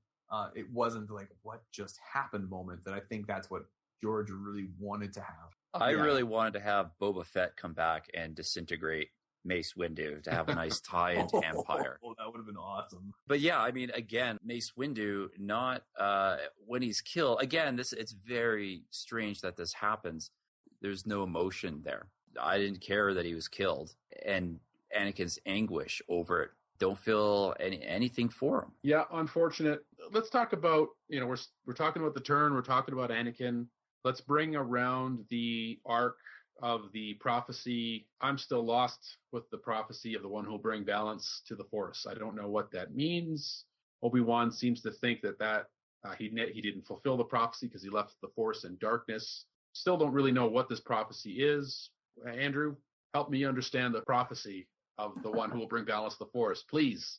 Well, by the end of it, he does bring balance to the Force, in that you've got the Emperor and Vader, and then you have Yoda and Obi-Wan as the only people who, well, not by the end of this movie, it takes a little bit of time, but at the end of the day, like, those are the only Force users in the galaxy that we know of. So it makes sense, like, in that there is balance at the end of this movie, but it doesn't allow for any sense of like the original statement to be brought to light, saying it's like, well, how is it imbalanced beforehand? So, like, wouldn't the Jedi have been able to pick up the fact that there are way too many good guys and not enough bad guys? And so this kid came along and killed all the good guys, so now there's only like 2 and 2. Like, yeah, Jedi are stupid. Well, they certainly come off as stupid here, don't they? Exactly. And so that's where I think at the end, yes, the prophecy made sense, but in such a negative way that, as Harry mentioned, like, they're stupid. Like, that's what this prophecy was all about. Prophecy was cool, but through execution, it was terrible. Yeah, and just going back, as I mentioned before, of the Phantom Menace part, this is maybe the Force's way, nature's way, of saying, I need to bring balance and find equilibrium, because the Jedi were running around for 1,000 years, and Yoda was saying, they're overconfident, we see them as cocky, we see them as, stupid and blind and too set in their ways. So these are some thread points that Lucas was throwing in. Is this his way of saying, the Jedi are kind of like a virus, and I have something here to kind of get rid of it? And that was Anakin, and then he had a dual role, and then he got rid of the Sith as well after their reign of terror, even though he became part of it. But they also kind of throw the bone that, was a prophecy misread. They mentioned that here in this movie. Some theories out there saying, so Luke was the real one. When you talk about Lucas starting to say, I'm throwing in this prophecy, of course, now it's definitely meaning Anakin. But some people could say then it was Luke who brought balance to the Force. So we'll see. I don't know. There's no self-reflection by any of the characters over what the prophecy truly means. I mean, I do know that, yeah, there was the one point a mention of, are we interpreting the prophecy correctly? But by the end of the movie, it just goes to the wayside. Obi-Wan has the one line. I think he says you were supposed to bring balance to the Force. No, he says you're supposed to destroy. You said you're supposed to destroy the Sith, not join them. Okay, that was the line. Yeah, Harry. I mean, the Jedi are stupid idiots who cannot see past their own arrogance. And again, I think this is just a problem in the writing. No reflection by any of the characters after all the events go down. Like, oh, okay, now I see what's going on. I don't know about you guys, but I'm going to need to know what Luke's midi-chlorian count is before I can understand it. But I think if he's the chosen one or not. I mean, yeah. It's interesting you bring up Luke now because I wanted to kind of segue, and I know we're going to be talking about the movie next week, but I think we may be getting some explanation about what we're talking about in the next movie. Given what I've seen in the trailer, what everyone's seen in the trailers, I'm hopeful that they give some explanation to this prophecy because everyone's seen the trailer, right? Pretty interesting theory, actually, yeah. In the trailer, you've got one of the characters, like basically Han Solo is like saying that the Jedi were real, like everything you've heard about happened. So like quite obviously the Jedi have kind of gone to the wayside. There hasn't been a reformation of the Jedi Council like what happened in the expanded universe. So I think there may be some exploration of these subjects that we're talking about, which could change the conversation we have after we watch the movie this week. I'm pretty sure Abrams and Kasdan are not going down the touch anything about the prequel trilogy, but that's another discussion. I think that you're right about that, Harry. I think somebody asked them a question in an interview, and they're just like, "No, we're not talking about." I think it was specifically about midi-chlorians, but I got the impression that they're not going back to the prequels for any source at all here. But we'll find out in a few short days, which is pretty cool. Oh man, you know what? I actually had we're talking about morality and the good versus evil. I had a question about R2D2. He's still hanging around Anakin Skywalker. Like, does he know about what's his take on morality and loyalty? This droid. That's an interesting question. Yeah. He's observed everything. He's seen everything. And he didn't have his memory wiped, right? It was just C-3PO memory wiped. Exactly. I think both 3PO and R2 were there on Mustafar. That was the planet, I think, name where Obi-Wan and Anakin are fighting, and Anakin's, slightly hurting Padme with the Force choke and all that stuff. I think it would have been interesting to see a reaction out of them to these events. Like maybe even R2 getting upset. Maybe that's kind of being over dramatic, but maybe they could have at least gone and they could have shown them help Padme get to the ship, or I don't know, do something. I think that would have been a bit more interesting because, right now it's a bit ambiguous. Like R2's okay with what's going on with Anakin Skywalker, and I don't think George he drags her back into the ship like C-3PO in Attack of the Clones. Yeah, he just kind of like suction cup to where, and that's how Luke and Leia come out. Oh my god, I can't. Could be that R2 is just a sociopath, actually. It's like, I'm cool with this. Probably a likelier explanation. It is interesting, though, isn't it? I mean, R2 is cast in sort of a hero mold in all of these films there. He saves the day or helps save the day in many scenes in these films here. But his loyalty to this point is with Anakin Skywalker, and turns to be a bad dude. I don't know. I just think it's interesting. I mean, that the droids are still treated as second class citizens, as slaves, basically. I don't know. I mean, does R2 have any affinity with Anakin because he's a slave as well? I mean, while these are interesting questions, Geoff, I think that wasn't Lucas's intention at all to analyze any of these plot points or character motivations or developments. Nothing's there. It's just not there. All right. Well, I guess that wraps up the R2 question there. That's my opinion. I don't know. You guys. I don't think there's anything there. Well, I'm also past the point where I give a shit about what George wanted, because all I have to work with is what I see on screen. So what George Lucas intended or didn't intend, is irrelevant to me at this point. I mean, I can only care about. Well, I think R2D2 and C-3PO were definitely irrelevant in this movie. Yeah, they definitely took a back seat here. So, I mean, they were just there. They were just window dressing. R2 had a big role to play in the beginning of it. During the opening sequence. And it was terrible, but it's okay. I just don't know why they didn't wipe R2's memory. That was one plot hole that I'm like, what? Really? You do the protocol droid, but you don't do the astromech who knows everything that just happened? Yeah, and why is that? No clue. Well, I thought that was intentional to sort of show that R2 is an observer of events. Although it does put a lot of responsibility on him. It's like, well, does he have a moral responsibility to tell people what he knows? And I always thought, I mean, I think it's played for a laugh to wipe 3PO at the end, but the fact that they don't mention R2, I think that was intentional. I know George's intention was to have the droids in every movie. I personally don't like their involvement in the prequel. I think it would have been more interesting if they're just thrown into the middle of the action in A New Hope the way it was, and they were just associated with that story, and that's it. What was the deal with Palpatine naming Darth Vader? Like, it's like, I now christen you Darth Vader, you know? Oh, he takes a real beat, like he can't think of it. Yeah, it's like. But I heard that like they'd actually promised, like I think it was Rick McCallum had promised that there was going to be some type of explanation as to why Darth Vader is named Darth Vader, and that never happened in the movie. The reason why it's called Darth Vader is because Palpy said so. that was the explanation. Yeah. It's like, what letter are we on? It's like, yeah, exactly. We got Tyrannus, we got a Maul, we got a. Well, I don't know. So a couple of things I wanted to tie up. So two things. First is Jar Jar Binks is not present in Revenge of the Sith, save for one scene where he's at his best, where he is seen and not heard. You guys are too hard on the guy. Yeah, well, I think he's too hard on us, actually. Let me step in here. No, I've always had.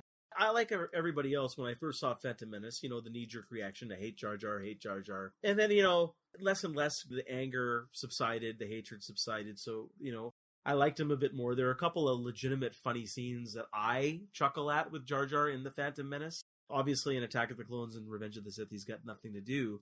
The question I have here is, was his arc affected? And if so, obviously it was, but what do you think that arc would have been? Would it have been anything else? Do you think he would have had any larger role to play if the backlash wasn't so severe? I was always hoping that he would have maybe developed an arc of someone who was kind of cowardly and clumsy. I'm not saying he'd be this action hero and stuff like that. I'm just saying it'd be interesting if he was involved in the main events in something a little bit more interesting. And I think that would have fleshed out the character in a lot better ways, and it would have made the movies better, in my opinion. I'm sure I'm the only one who thinks that way, but I think he originally was supposed to be a pivotal character. If you watch that documentary at the beginning, you hear George talk about Jar Jar as like, oh, this is the key piece, because we've never had a character like this before. And the backlash was so severe that I think George Lucas can be a little tone deaf when it comes to the fan base, but I think that was one where he could not justify having the character in a bigger role. I had actually read, I have not seen this confirmed, but at some point, Jar Jar was supposed to be like a villain, or it turned out to be a villain at some point. Which Jar Jar, yes, I cannot wrap my head around how he would have transitioned from the character in Phantom Menace to this. Yeah, Darth Jar Jar, yeah, that would have been great. He's Plagueis. Oh, he was Plagueis? Yeah. But I think, I know for me, I think my bigger problem with the Jar Jar character was that he did not really serve any function other than to be a goofy slapstick comedy relief. And he's just there. He's just there doing his shtick. I could buy if he was going to be like a cowardly type character. Yeah, okay, I think that's an interesting idea. But again, he serves no function. Obviously, he didn't serve any function in these last two movies, really. I'm just saying, like, the backlash wasn't severe. Maybe he would have done something a little bit better. Maybe he would have saved somebody, sacrificed his life. I don't know. I think there were some possibilities here that would have been interesting. But the problem is he's too goofy of a character to make it work, to take it seriously. So I always wonder what would have happened. I always fantasized he would have sacrificed his life to save maybe Padme, or to give birth, or who the fuck knows. I don't know. Missed opportunity, but yeah, he's too goofy for a story like this. Yeah. Jar Jar Binks. I'm just shaking my head. Like after watching the Phantom Menace, I guess because he was thrown in for the kids. Like, really, I don't know if George thought that he would be this amazing character, because throughout the duration of the Phantom Menace, he's just a bumbling idiot. And one of the scenes that we didn't talk about in the Phantom Menace is the battle between the droids and the Gungans. And every single sequence that Jar Jar was a part of, like, they made him a general for whatever reason. And then every single sequence he was a part of, he was just an absolute idiot. Not general, Bombad General. Bombad General. I'm sorry. That's one level above. 4-star General? No, you're going to be a 5-star Bombad General. Titles, the Star Wars universe, titles just get thrown out. You're elected queen. If you're a gambler and smuggler, they make you a general. I mean, come on. The sky's the limit. I know, I'm sorry. I'm being too hard on Jar Jar. But I think his appearance really should have been limited to episode 1. And so I don't see him having a role in 2 or 3 just because the tone is different. So in the first one, they're trying to get kids in for merchandise and whatever. But 2 and 3, we shouldn't have seen Jar Jar at all, besides maybe his head floating in space like the opening sequence of episode 3 to get everyone clapping. Oh, but Misa all sparkly glowy. I would love it if beginning sequence of episode 7 is Kylo Ren visiting Jar Jar and just lopping off his head. Saying, No. He's got him frozen in carbonite behind him. Oh, I like that. He breaks the fourth wall at the beginning of the movie, like, you guys happy now? And then that's when the movie starts. Missed opportunity, but I think this movie is too dark and serious for Jar Jar to have worked anyways, in any capability. Another thread I want to kind of close off here, guys, before we try to wrap up Revenge of the Sith, is the arc of the many villains that we get here. Darth Maul, Count Dooku, General... Oh, we haven't talked about Grievous. General Grievous, Well, let's talk about Grievous, and let's talk about the arc of the villains. Did it serve this trilogy to have 3 flunkies, or would it have been better to have either Darth Maul or whoever that character would have been to take over the arc of these 3 movies? Harry, why don't you get us going? It's hard for me to answer. I think the right answer would have been Darth Maul survived episode 1. Obi-Wan could have defeated him, lopped off an arm or something like that, or a leg, and he comes back and he's there. And then finally Anakin defeats him, because then you give Obi-Wan passes his trials in Phantom Menace by defeating Darth Maul there, and Anakin then doing that. And he was just a cool character. Then you don't have to worry about flunkies, but just because you had 3 different kind of semi-bad guys here under Palpatine in each movie doesn't mean it wouldn't have worked. I already talked about that. Dooku didn't work for those reasons we'd already talked about. Grievous here didn't work because he was even worse. The concept of Grievous, I understand where George Lucas was going, is like the villains are becoming more machine and more machine and more machine, and it's leading to Vader. So I get the visual interpretation and the thread he's going with here. The character just didn't work. He was cool for 2 seconds, but he was a goofy character as well. I don't even understand if he's just really a heart and a brain. Why the fuck is he coughing? I don't get it. Where's this cough coming from? But I don't know. Oh, it's heart, brain, and lungs. Oh, he had lungs? Okay, he had lungs. I don't know if he had lungs or not. I'm just trying. Okay. Yeah, anyways, still doesn't make a lot of sense. So, anyways, it was a poorly conceived idea. Didn't work. I think you could have had better villains here to serve as your flunkies, would have made it a bit more interesting. But the right answer is probably Maul survives and gets taken out by Anakin himself. Yeah. Andrew? I hated the 3 villains. The 3 villains themselves, on their own, there's not enough there's no attachment to these villains. There's no sympathy for these villains. There's no hatred. They show up randomly and don't have any real backstory that's explained on screen. And so you don't have an emotional investment with them. When I was thinking about, like, if Maul survived, right? Like, you got this guy that killed Qui-Gon. We all hate him because he killed Qui-Gon. Shows up in episode 2, kills off a bunch more Jedi, maybe someone like Mace Windu that we care about. You're like, damn, this guy's a real badass. Shows up in episode 3, and he's about to take out the Emperor, and Anakin's like, hey, wait a minute, this guy can, like, save Padme, and then takes out Maul and takes his place. Like, there's more of a buildup. Like, that's what made the original trilogy so memorable, too. Like, one of the many is, like, Vader was there from the get-go. Like, Vader was the bad guy that we wanted Luke to beat.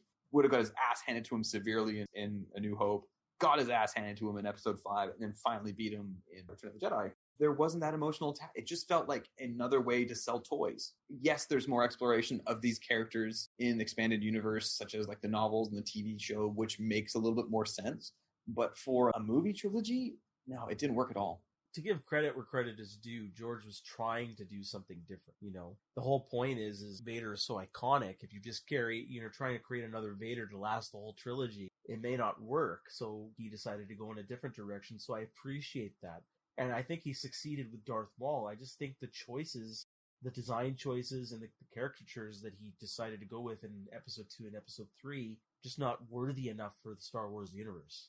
That's just me. Yeah, well, with both episode 2 and 3, right? Like Dooku's not seen that much. Grievous isn't seen that much in episode 3, and you don't know how much of a badass he is. Which, when he dies, you're like, oh, look, they killed the robotic thing. Hooray! Like you don't know Grievous's involvement, and so Harry, like I do agree that it's good to try something different. You just have to do it right. Yeah, and I agree. It wasn't done with this character. Yeah, I agree. I kind of agree with all the sentiments here that the villains, they have no real weight to them, no gravitas. Grievous especially, and I think it shows a real difference between the prequel trilogy and the original trilogy. When you have Vader show up for the first time, there's a certain weight to his presence. When we see Grievous for the first time, it's, I don't care. And yeah, he's kind of throwaway. It's just real confusing. And they're trying to almost like give him backstory without exposition. You know, he's got the cough and stuff, but yeah, it just doesn't work. And yeah, when Obi-Wan defeats him, it may as well have just been any number of villains that they could have thrown in it. Yeah, I almost wish that they did keep Maul around for the trilogy as a real threat. Dooku, the character of Dooku, we've already talked about it, but it's real confusing what he's doing there. Grievous serves no function. Maul was really the most compelling out of it and the bigger threat. I do know some of the expanded stuff around Grievous, and I think it could be interesting, but you don't have time for that in a movie. So why even introduce them? Yep. Probably not a successful introduction there for another flunky. We're kind of coming to the end of the Star Wars saga, at least to that point. To put a nothing bad guy into the film at this point, I think is a big mistake. It's an interesting concept, but just out of place here. So, well, gentlemen, I think we are about an hour past our original pledge of 3 hours for this discussion. So we're not done yet, man. There's still more here. I want to get into Padme dying. Oh, yeah, we got to talk about this. What is this? You've got a role model for young women here in Padme from the first 2 movies. She's a woman of authority. She can take care of herself. She just gives up on these kids and dies. That's my interpretation. She lost the will to live, even though she gave fucking birth to twins. Seriously. She has to die, I agree. Or does she have to die? I mean, that's a conversation we have to have, because Leia mentioned something about a mom. Now we know it's her adoptive mom she's probably talking about, so yeah, that's the way Lucas got out of it. What are your thoughts here? I think it's a shit concept here. Oh, terrible. Yeah, to use your terminology, Harry, this is bullshit garbage at this point. Oh, she's lost the will to live. Okay, she's lost the will to live. So I guess that means automatically a healthy young woman dies. She has enough energy to like give birth, to name them, and to tell Obi-Wan like take care of them or some shit. But you know what? I'm out. I'm done. I'm spent. So see ya. I mean, it's as funny as that. This is terrible writing, and again, it is insulting in a way. It's insulting to women. Oh my goodness! As opposed, like, and not including what they did to the character for the entirety of this movie, but in a way, it's almost saying, well, you know, she doesn't have a man anymore, so she may as well just die. She's got nothing going for her then, right? And that is, I don't know if that's directly the message, but man. It is crazy what they did to this character for this movie. And that's why I'm wondering, her negativity and criticism, I'm wondering if George just threw her under the bus. I don't know that he would let that get in the way of the story that he wanted to tell, though. Like if he had something else to do with her here, I think he would have done it no matter what she would have said. I just feel like he didn't have any other plans. So then my question I have for you is, he didn't have any other plans, but do you think it would have served the story and would have been logical if she lived, went to Alderaan under the guise of being related to Bail Organa or whatever, in any concept, and she's there raising Leia, and then we hear from Leia in Return of the Jedi, she just died of natural causes. She was sad, she was depressed. Do you think that would have served it better, or do you think her dying here would have been better? That would have served it better, but then you got to address other questions like, you know, that she has to agree to split up her kids. Why does she choose to go with Leia instead of Luke? Could have been a lot of things. I think what would have served the story better is if, you know, she had given birth earlier in the movie apart from Anakin. So, I mean, he doesn't know that he has twins and then she dies at some point later in battle or in, you know, they're trying to find the children and she is killed or something like that to give her a more noble ending than I want to add here that I know you don't want to play fanboy, and we're all fanboys in what-if scenarios, but it would have been more interesting, like, as Anakin still kind of indirectly kills her. That's what we're made to believe, right? So I see it, he kind of choked her a little bit. Still shouldn't have died from those injuries. That doesn't make any sense. But it would have been more interesting if she managed, maybe she came to Anakin on Mustafar and she tried to stop Anakin before Obi-Wan did. Or they tried to do it together, and maybe she took a shot at him with a laser blaster or a gun, and he deflected it and then went back and hit her, but the kids survived because they were Force sensitive. And that's how, I don't know, these are just ideas that I always kind of tinkered with in the back of my mind, a little bit more believable, instead of just this, I give up on my will to live. I think there's probably like a dozen scenarios we could come up with right now that are better than how the character turned out. I mean, I agree, Harry. Like something like that, where the character just sort of ends. I think it would have served Anakin's character as well more if he had been more directly responsible for her death, as opposed to just he broke her heart. Yeah, and it would have been more interesting for her if she may have been the one who maybe even convinced Obi-Wan must stop him. And maybe she says, I've got to kill him. I've got no choice. Yeah, that would have been far more interesting. Absolutely. Right. Or what if she joined him and then it was Obi-Wan had to kill her? Holy shit. That's we could come up with so many things here. Yeah. The inclusion of that one sequence, like they could have kept it. Like Anakin kills her and the end. She doesn't give up on life. It's stupid. Or not even inadvertently kill her. What if he got so angry that he became so consumed with anger and hate that he killed her? And then you could do away with the end scene of the no, because he has fully turned at that point. He's like, all right, I killed her because, hey, that's how we roll on the dark side. Yeah, I don't even want to even touch the nose scream at the end. God. That just signifies almost everything that's wrong with the prequels.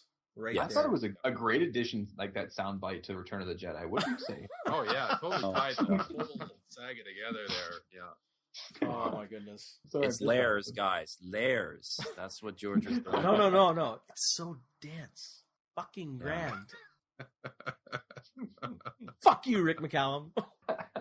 Yeah, man. Fuck that. We keep bashing George Lucas, but I think McCallum actually does deserve quite a bit of the blame for these movies, because he probably protected George Lucas from anyone's possible negative opinion of what George was trying to do. It should have been his job to reel in George Lucas, but it's a producer's do on these types of movies.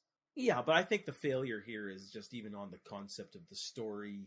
I agree. I think George had a rough, broad idea of these stories in the back of his mind or in some notepad, which is probably only a page long for 3 movies, but he needed to really nail down these 3 scripts pretty solid before even starting out on The Phantom Menace for it to work, because it's so dependent. It's such a intense and complicated character arc that is required to be shown on screen. You need to do it right. And as we talked about, he waited to the last movie to kind of, like, not even the last movie, like kind of like halfway through the last movie to kind of even explore some of this stuff. And that's where it fails. Yeah. I think you're absolutely right there, Harry. I think he needed assistance on these screenplays. They needed at least 1 or 2 more passes with another set of eyes in order to lock everything down before they even put anything in front of the camera. If these scripts had another pass with a talented writer, we're in a different world right now. Probably. Like there are elements here that do work well, but when it doesn't hit it when it really, really needs to. And then we're left with what we're left with, which is just, damn, what a shame. What a fucking shame. I also want to throw out there that I waited 30. I know the moment of failure for me was I waited 30 years. What is it? Not 30 years. I don't know how long was it since Return of the Jedi and Revenge of the Sith. So 20 something years. I waited for Obi-Wan's recognition that Anakin turned to the dark side and became Darth Vader, and all I got was, I turned it off. I can't watch anymore. And I'm saying it in exactly the same way that Ewan McGregor is saying it. So coming back, I think Ewan McGregor dropped the ball, and so did George Lucas here, and directing these scenes is terrible. Oh my God, I was so mad. I'm glad you bring that one sequence up, because like while I did praise Ewan McGregor, that was something that did strike me. Like when Yoda's warning him, like, you don't want to look at the video, and then he looks at it and it's so poorly executed, like even the holograms themselves, but Ewan McGregor's reaction to it, it's so And when that happened, like I was not really happy with the whole movie, and when on my first viewing when that happened, I like mentally checked out. I was done. I was saying I waited this long for that. Fuck it. It's done. It's over. Failed. Yeah. I didn't even get that. Yeah, I think that's correct. Yeah, it didn't have the weight that it needed to have at that point. That's a very important scene that needs to happen there, and they dropped the ball for sure. Okay, well, why don't we bring to a close Revenge of the Sith? Final thoughts, recommendation. Andrew, why don't you start us off? I'll still recommend it. Like, I do believe that this is the best of the 3 prequel movies. And I think there are some performances, like minus a couple of misses, like from Ewan McGregor. Ian McDermott's pretty good, with the exception of a couple of sequences where he's like, oh my God, this is hokey. I think it is the strongest of the 3. CGI is actually very well done. The choreography on the final fight sequence is good. It's certainly not as good as Phantom Menace, which is kind of disappointing given the fact that this is the lightsaber battle we'd all been waiting for. But overall, in terms of the story and the execution, I don't want to say it's consistent, but it's more consistent than the other 2. I still give it a big recommendation. As I said, it's my favorite of the 3, and I certainly don't mind watching it every now and then, but there are a lot of disappointing aspects to it. Mm-hmm. Yeah. Nathan, what are your thoughts on Revenge of the Sith? Oh, boy. I think for me, this is the most disappointing of the 3, just because we don't quite get the epicness that we were expecting for the final fall of Anakin Skywalker. I mean, it's still pretty watchable outside of some bad dialogue, but I mean, you have to recommend it. I mean, this is like a pretty pivotal movie, I think, for Star Wars, even though it's uneven and doesn't really deliver the, the final blow at the end. But yeah, I mean, I recommend it, I suppose. I guess you have to recommend it, don't you? I mean, you can't not see this movie. I think it's an enjoyable watch, when you get down to it, just to sit down and watch it. I mean, you kind of have to ignore some poorly constructed scenes and some bad writing, but yeah, it's rushed. It doesn't have the emotional significance that it needed to carry. I mean, it's just unfortunate, yeah, as Harry said, we waited close to 30 years here to get to this moment, and man, it just doesn't work. There's so much missed opportunity here. My fantasy in that I'll put in the category of things that'll never fucking happen ever is that they'll remake the prequel trilogy again, like just remake it, like, okay, we're doing a do-over, like once George Lucas dies, like, okay, pay him the respect, and now he's dead, okay, we're gonna make these properly now, we're gonna make them right and make it consistent. You could do it and it'd fit. So yeah, it's too bad. But as far as like I guess we can do our rankings after, but I think that Harry, could happen. Yeah. I really do. I mean, we live in a world now where what won't be remade at some point. That's a good point. Even a few years ago, would you have thought that we'd be getting an episode 7? That idea was inconceivable. And considering like nothing is safe from being remade, the chance, I admit, is pretty infinitesimal, but keep hope alive. Keep hope alive. Guess you never know. Yeah. Gary, you get the final word on Revenge of the Sith. Yeah, it won't be remade. I think they're just going to move into different directions here and just focus on other storylines. Yeah, this movie, as you guys said, is extremely disappointing. It's not a recommend from me. The story fails on so many different levels. The core story, as we talked about, Anakin's turn, is not believable. What they do with the characters, like with Obi-Wan and his realization, it's not done there. I don't like what they did with Padme in this movie. So those are your three main characters, and they failed on all accounts. So I can't. Story doesn't work. Those characters don't work. CGI is okay. It's not as dated it won't be as dated as Attack of the Clones, but it still is not holding up as well in some shots, and too much use of CGI. There's not a lot of memorable scenes. Cinematography is not, I like the opening shot of the starships in the battle as they go towards the battle after the crawl. Exception of that, there's nothing in this movie that I really like. It's pretty ho-hum and bland and very disappointing and disheartening. It's not as insulting as Attack of the Clones, but there's no way I can recommend this. It's terrible. Okay, well, I guess brings the prequel trilogy to a close. Does anybody have any just sort of final overall thoughts on prequels? Harry, if you want to start.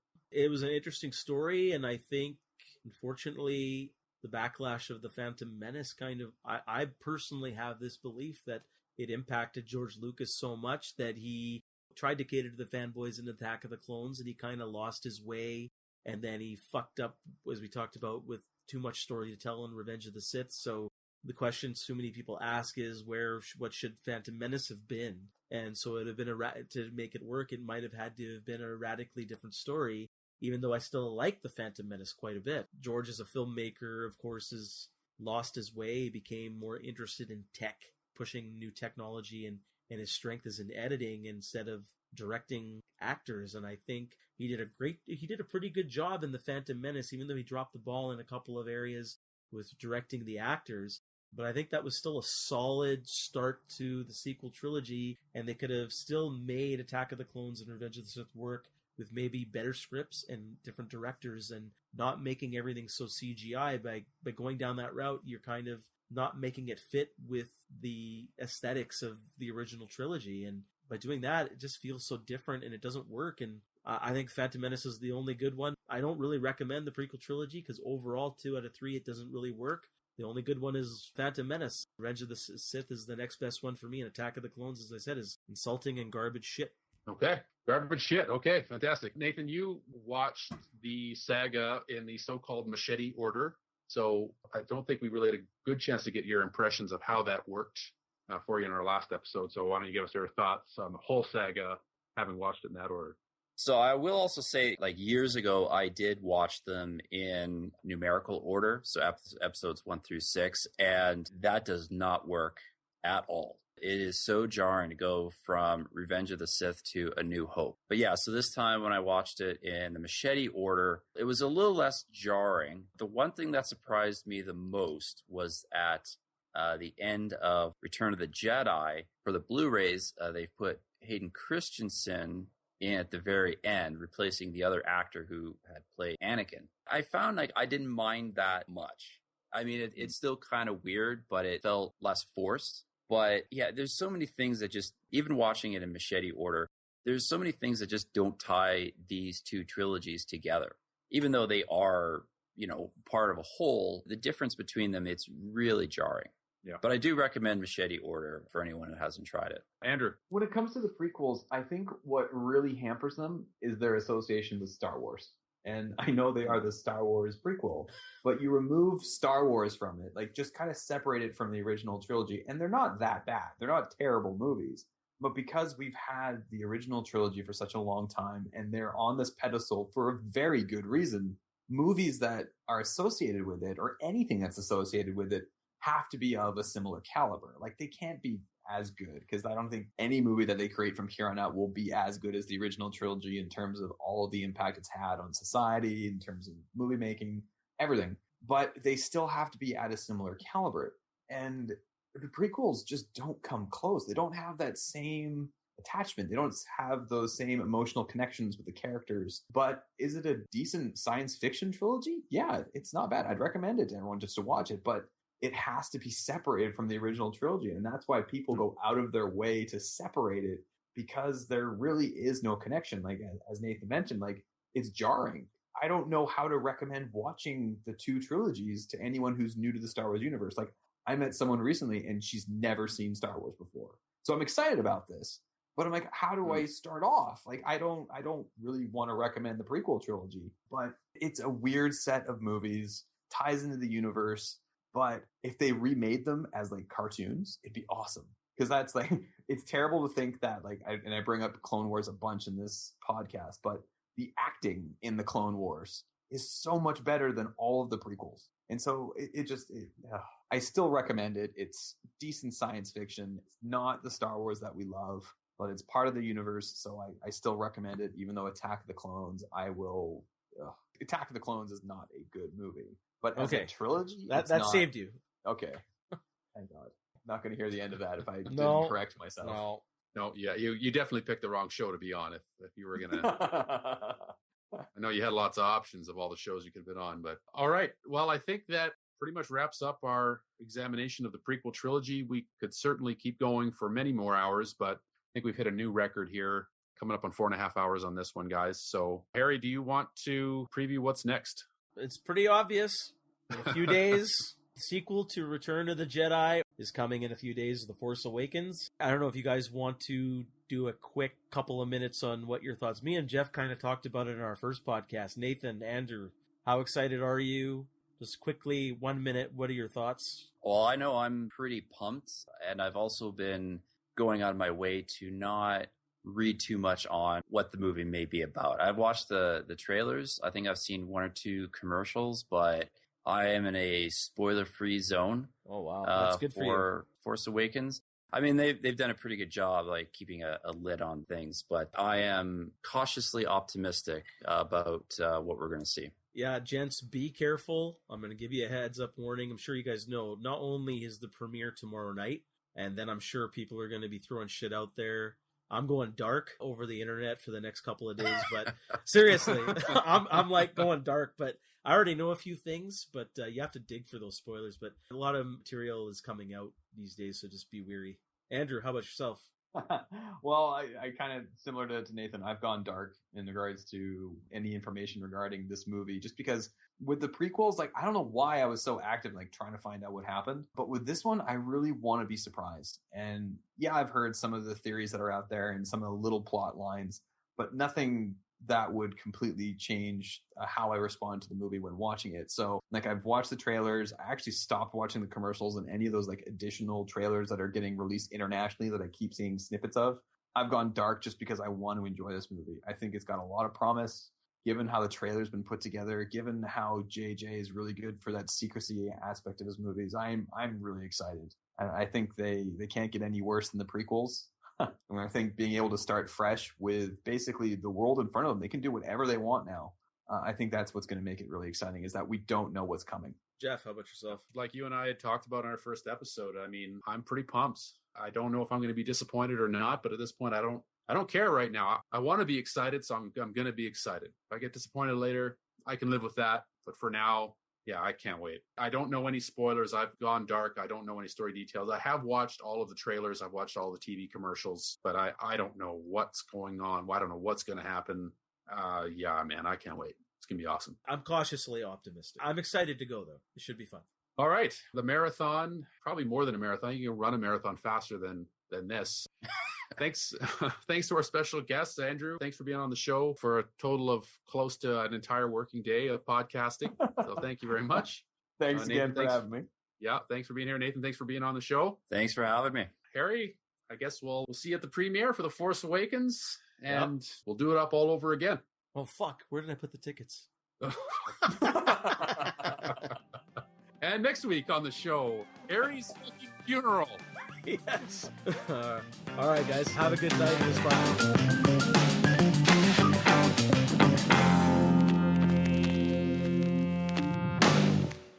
It's bold in terms of jerking people around, but I may have gone too far in a few places.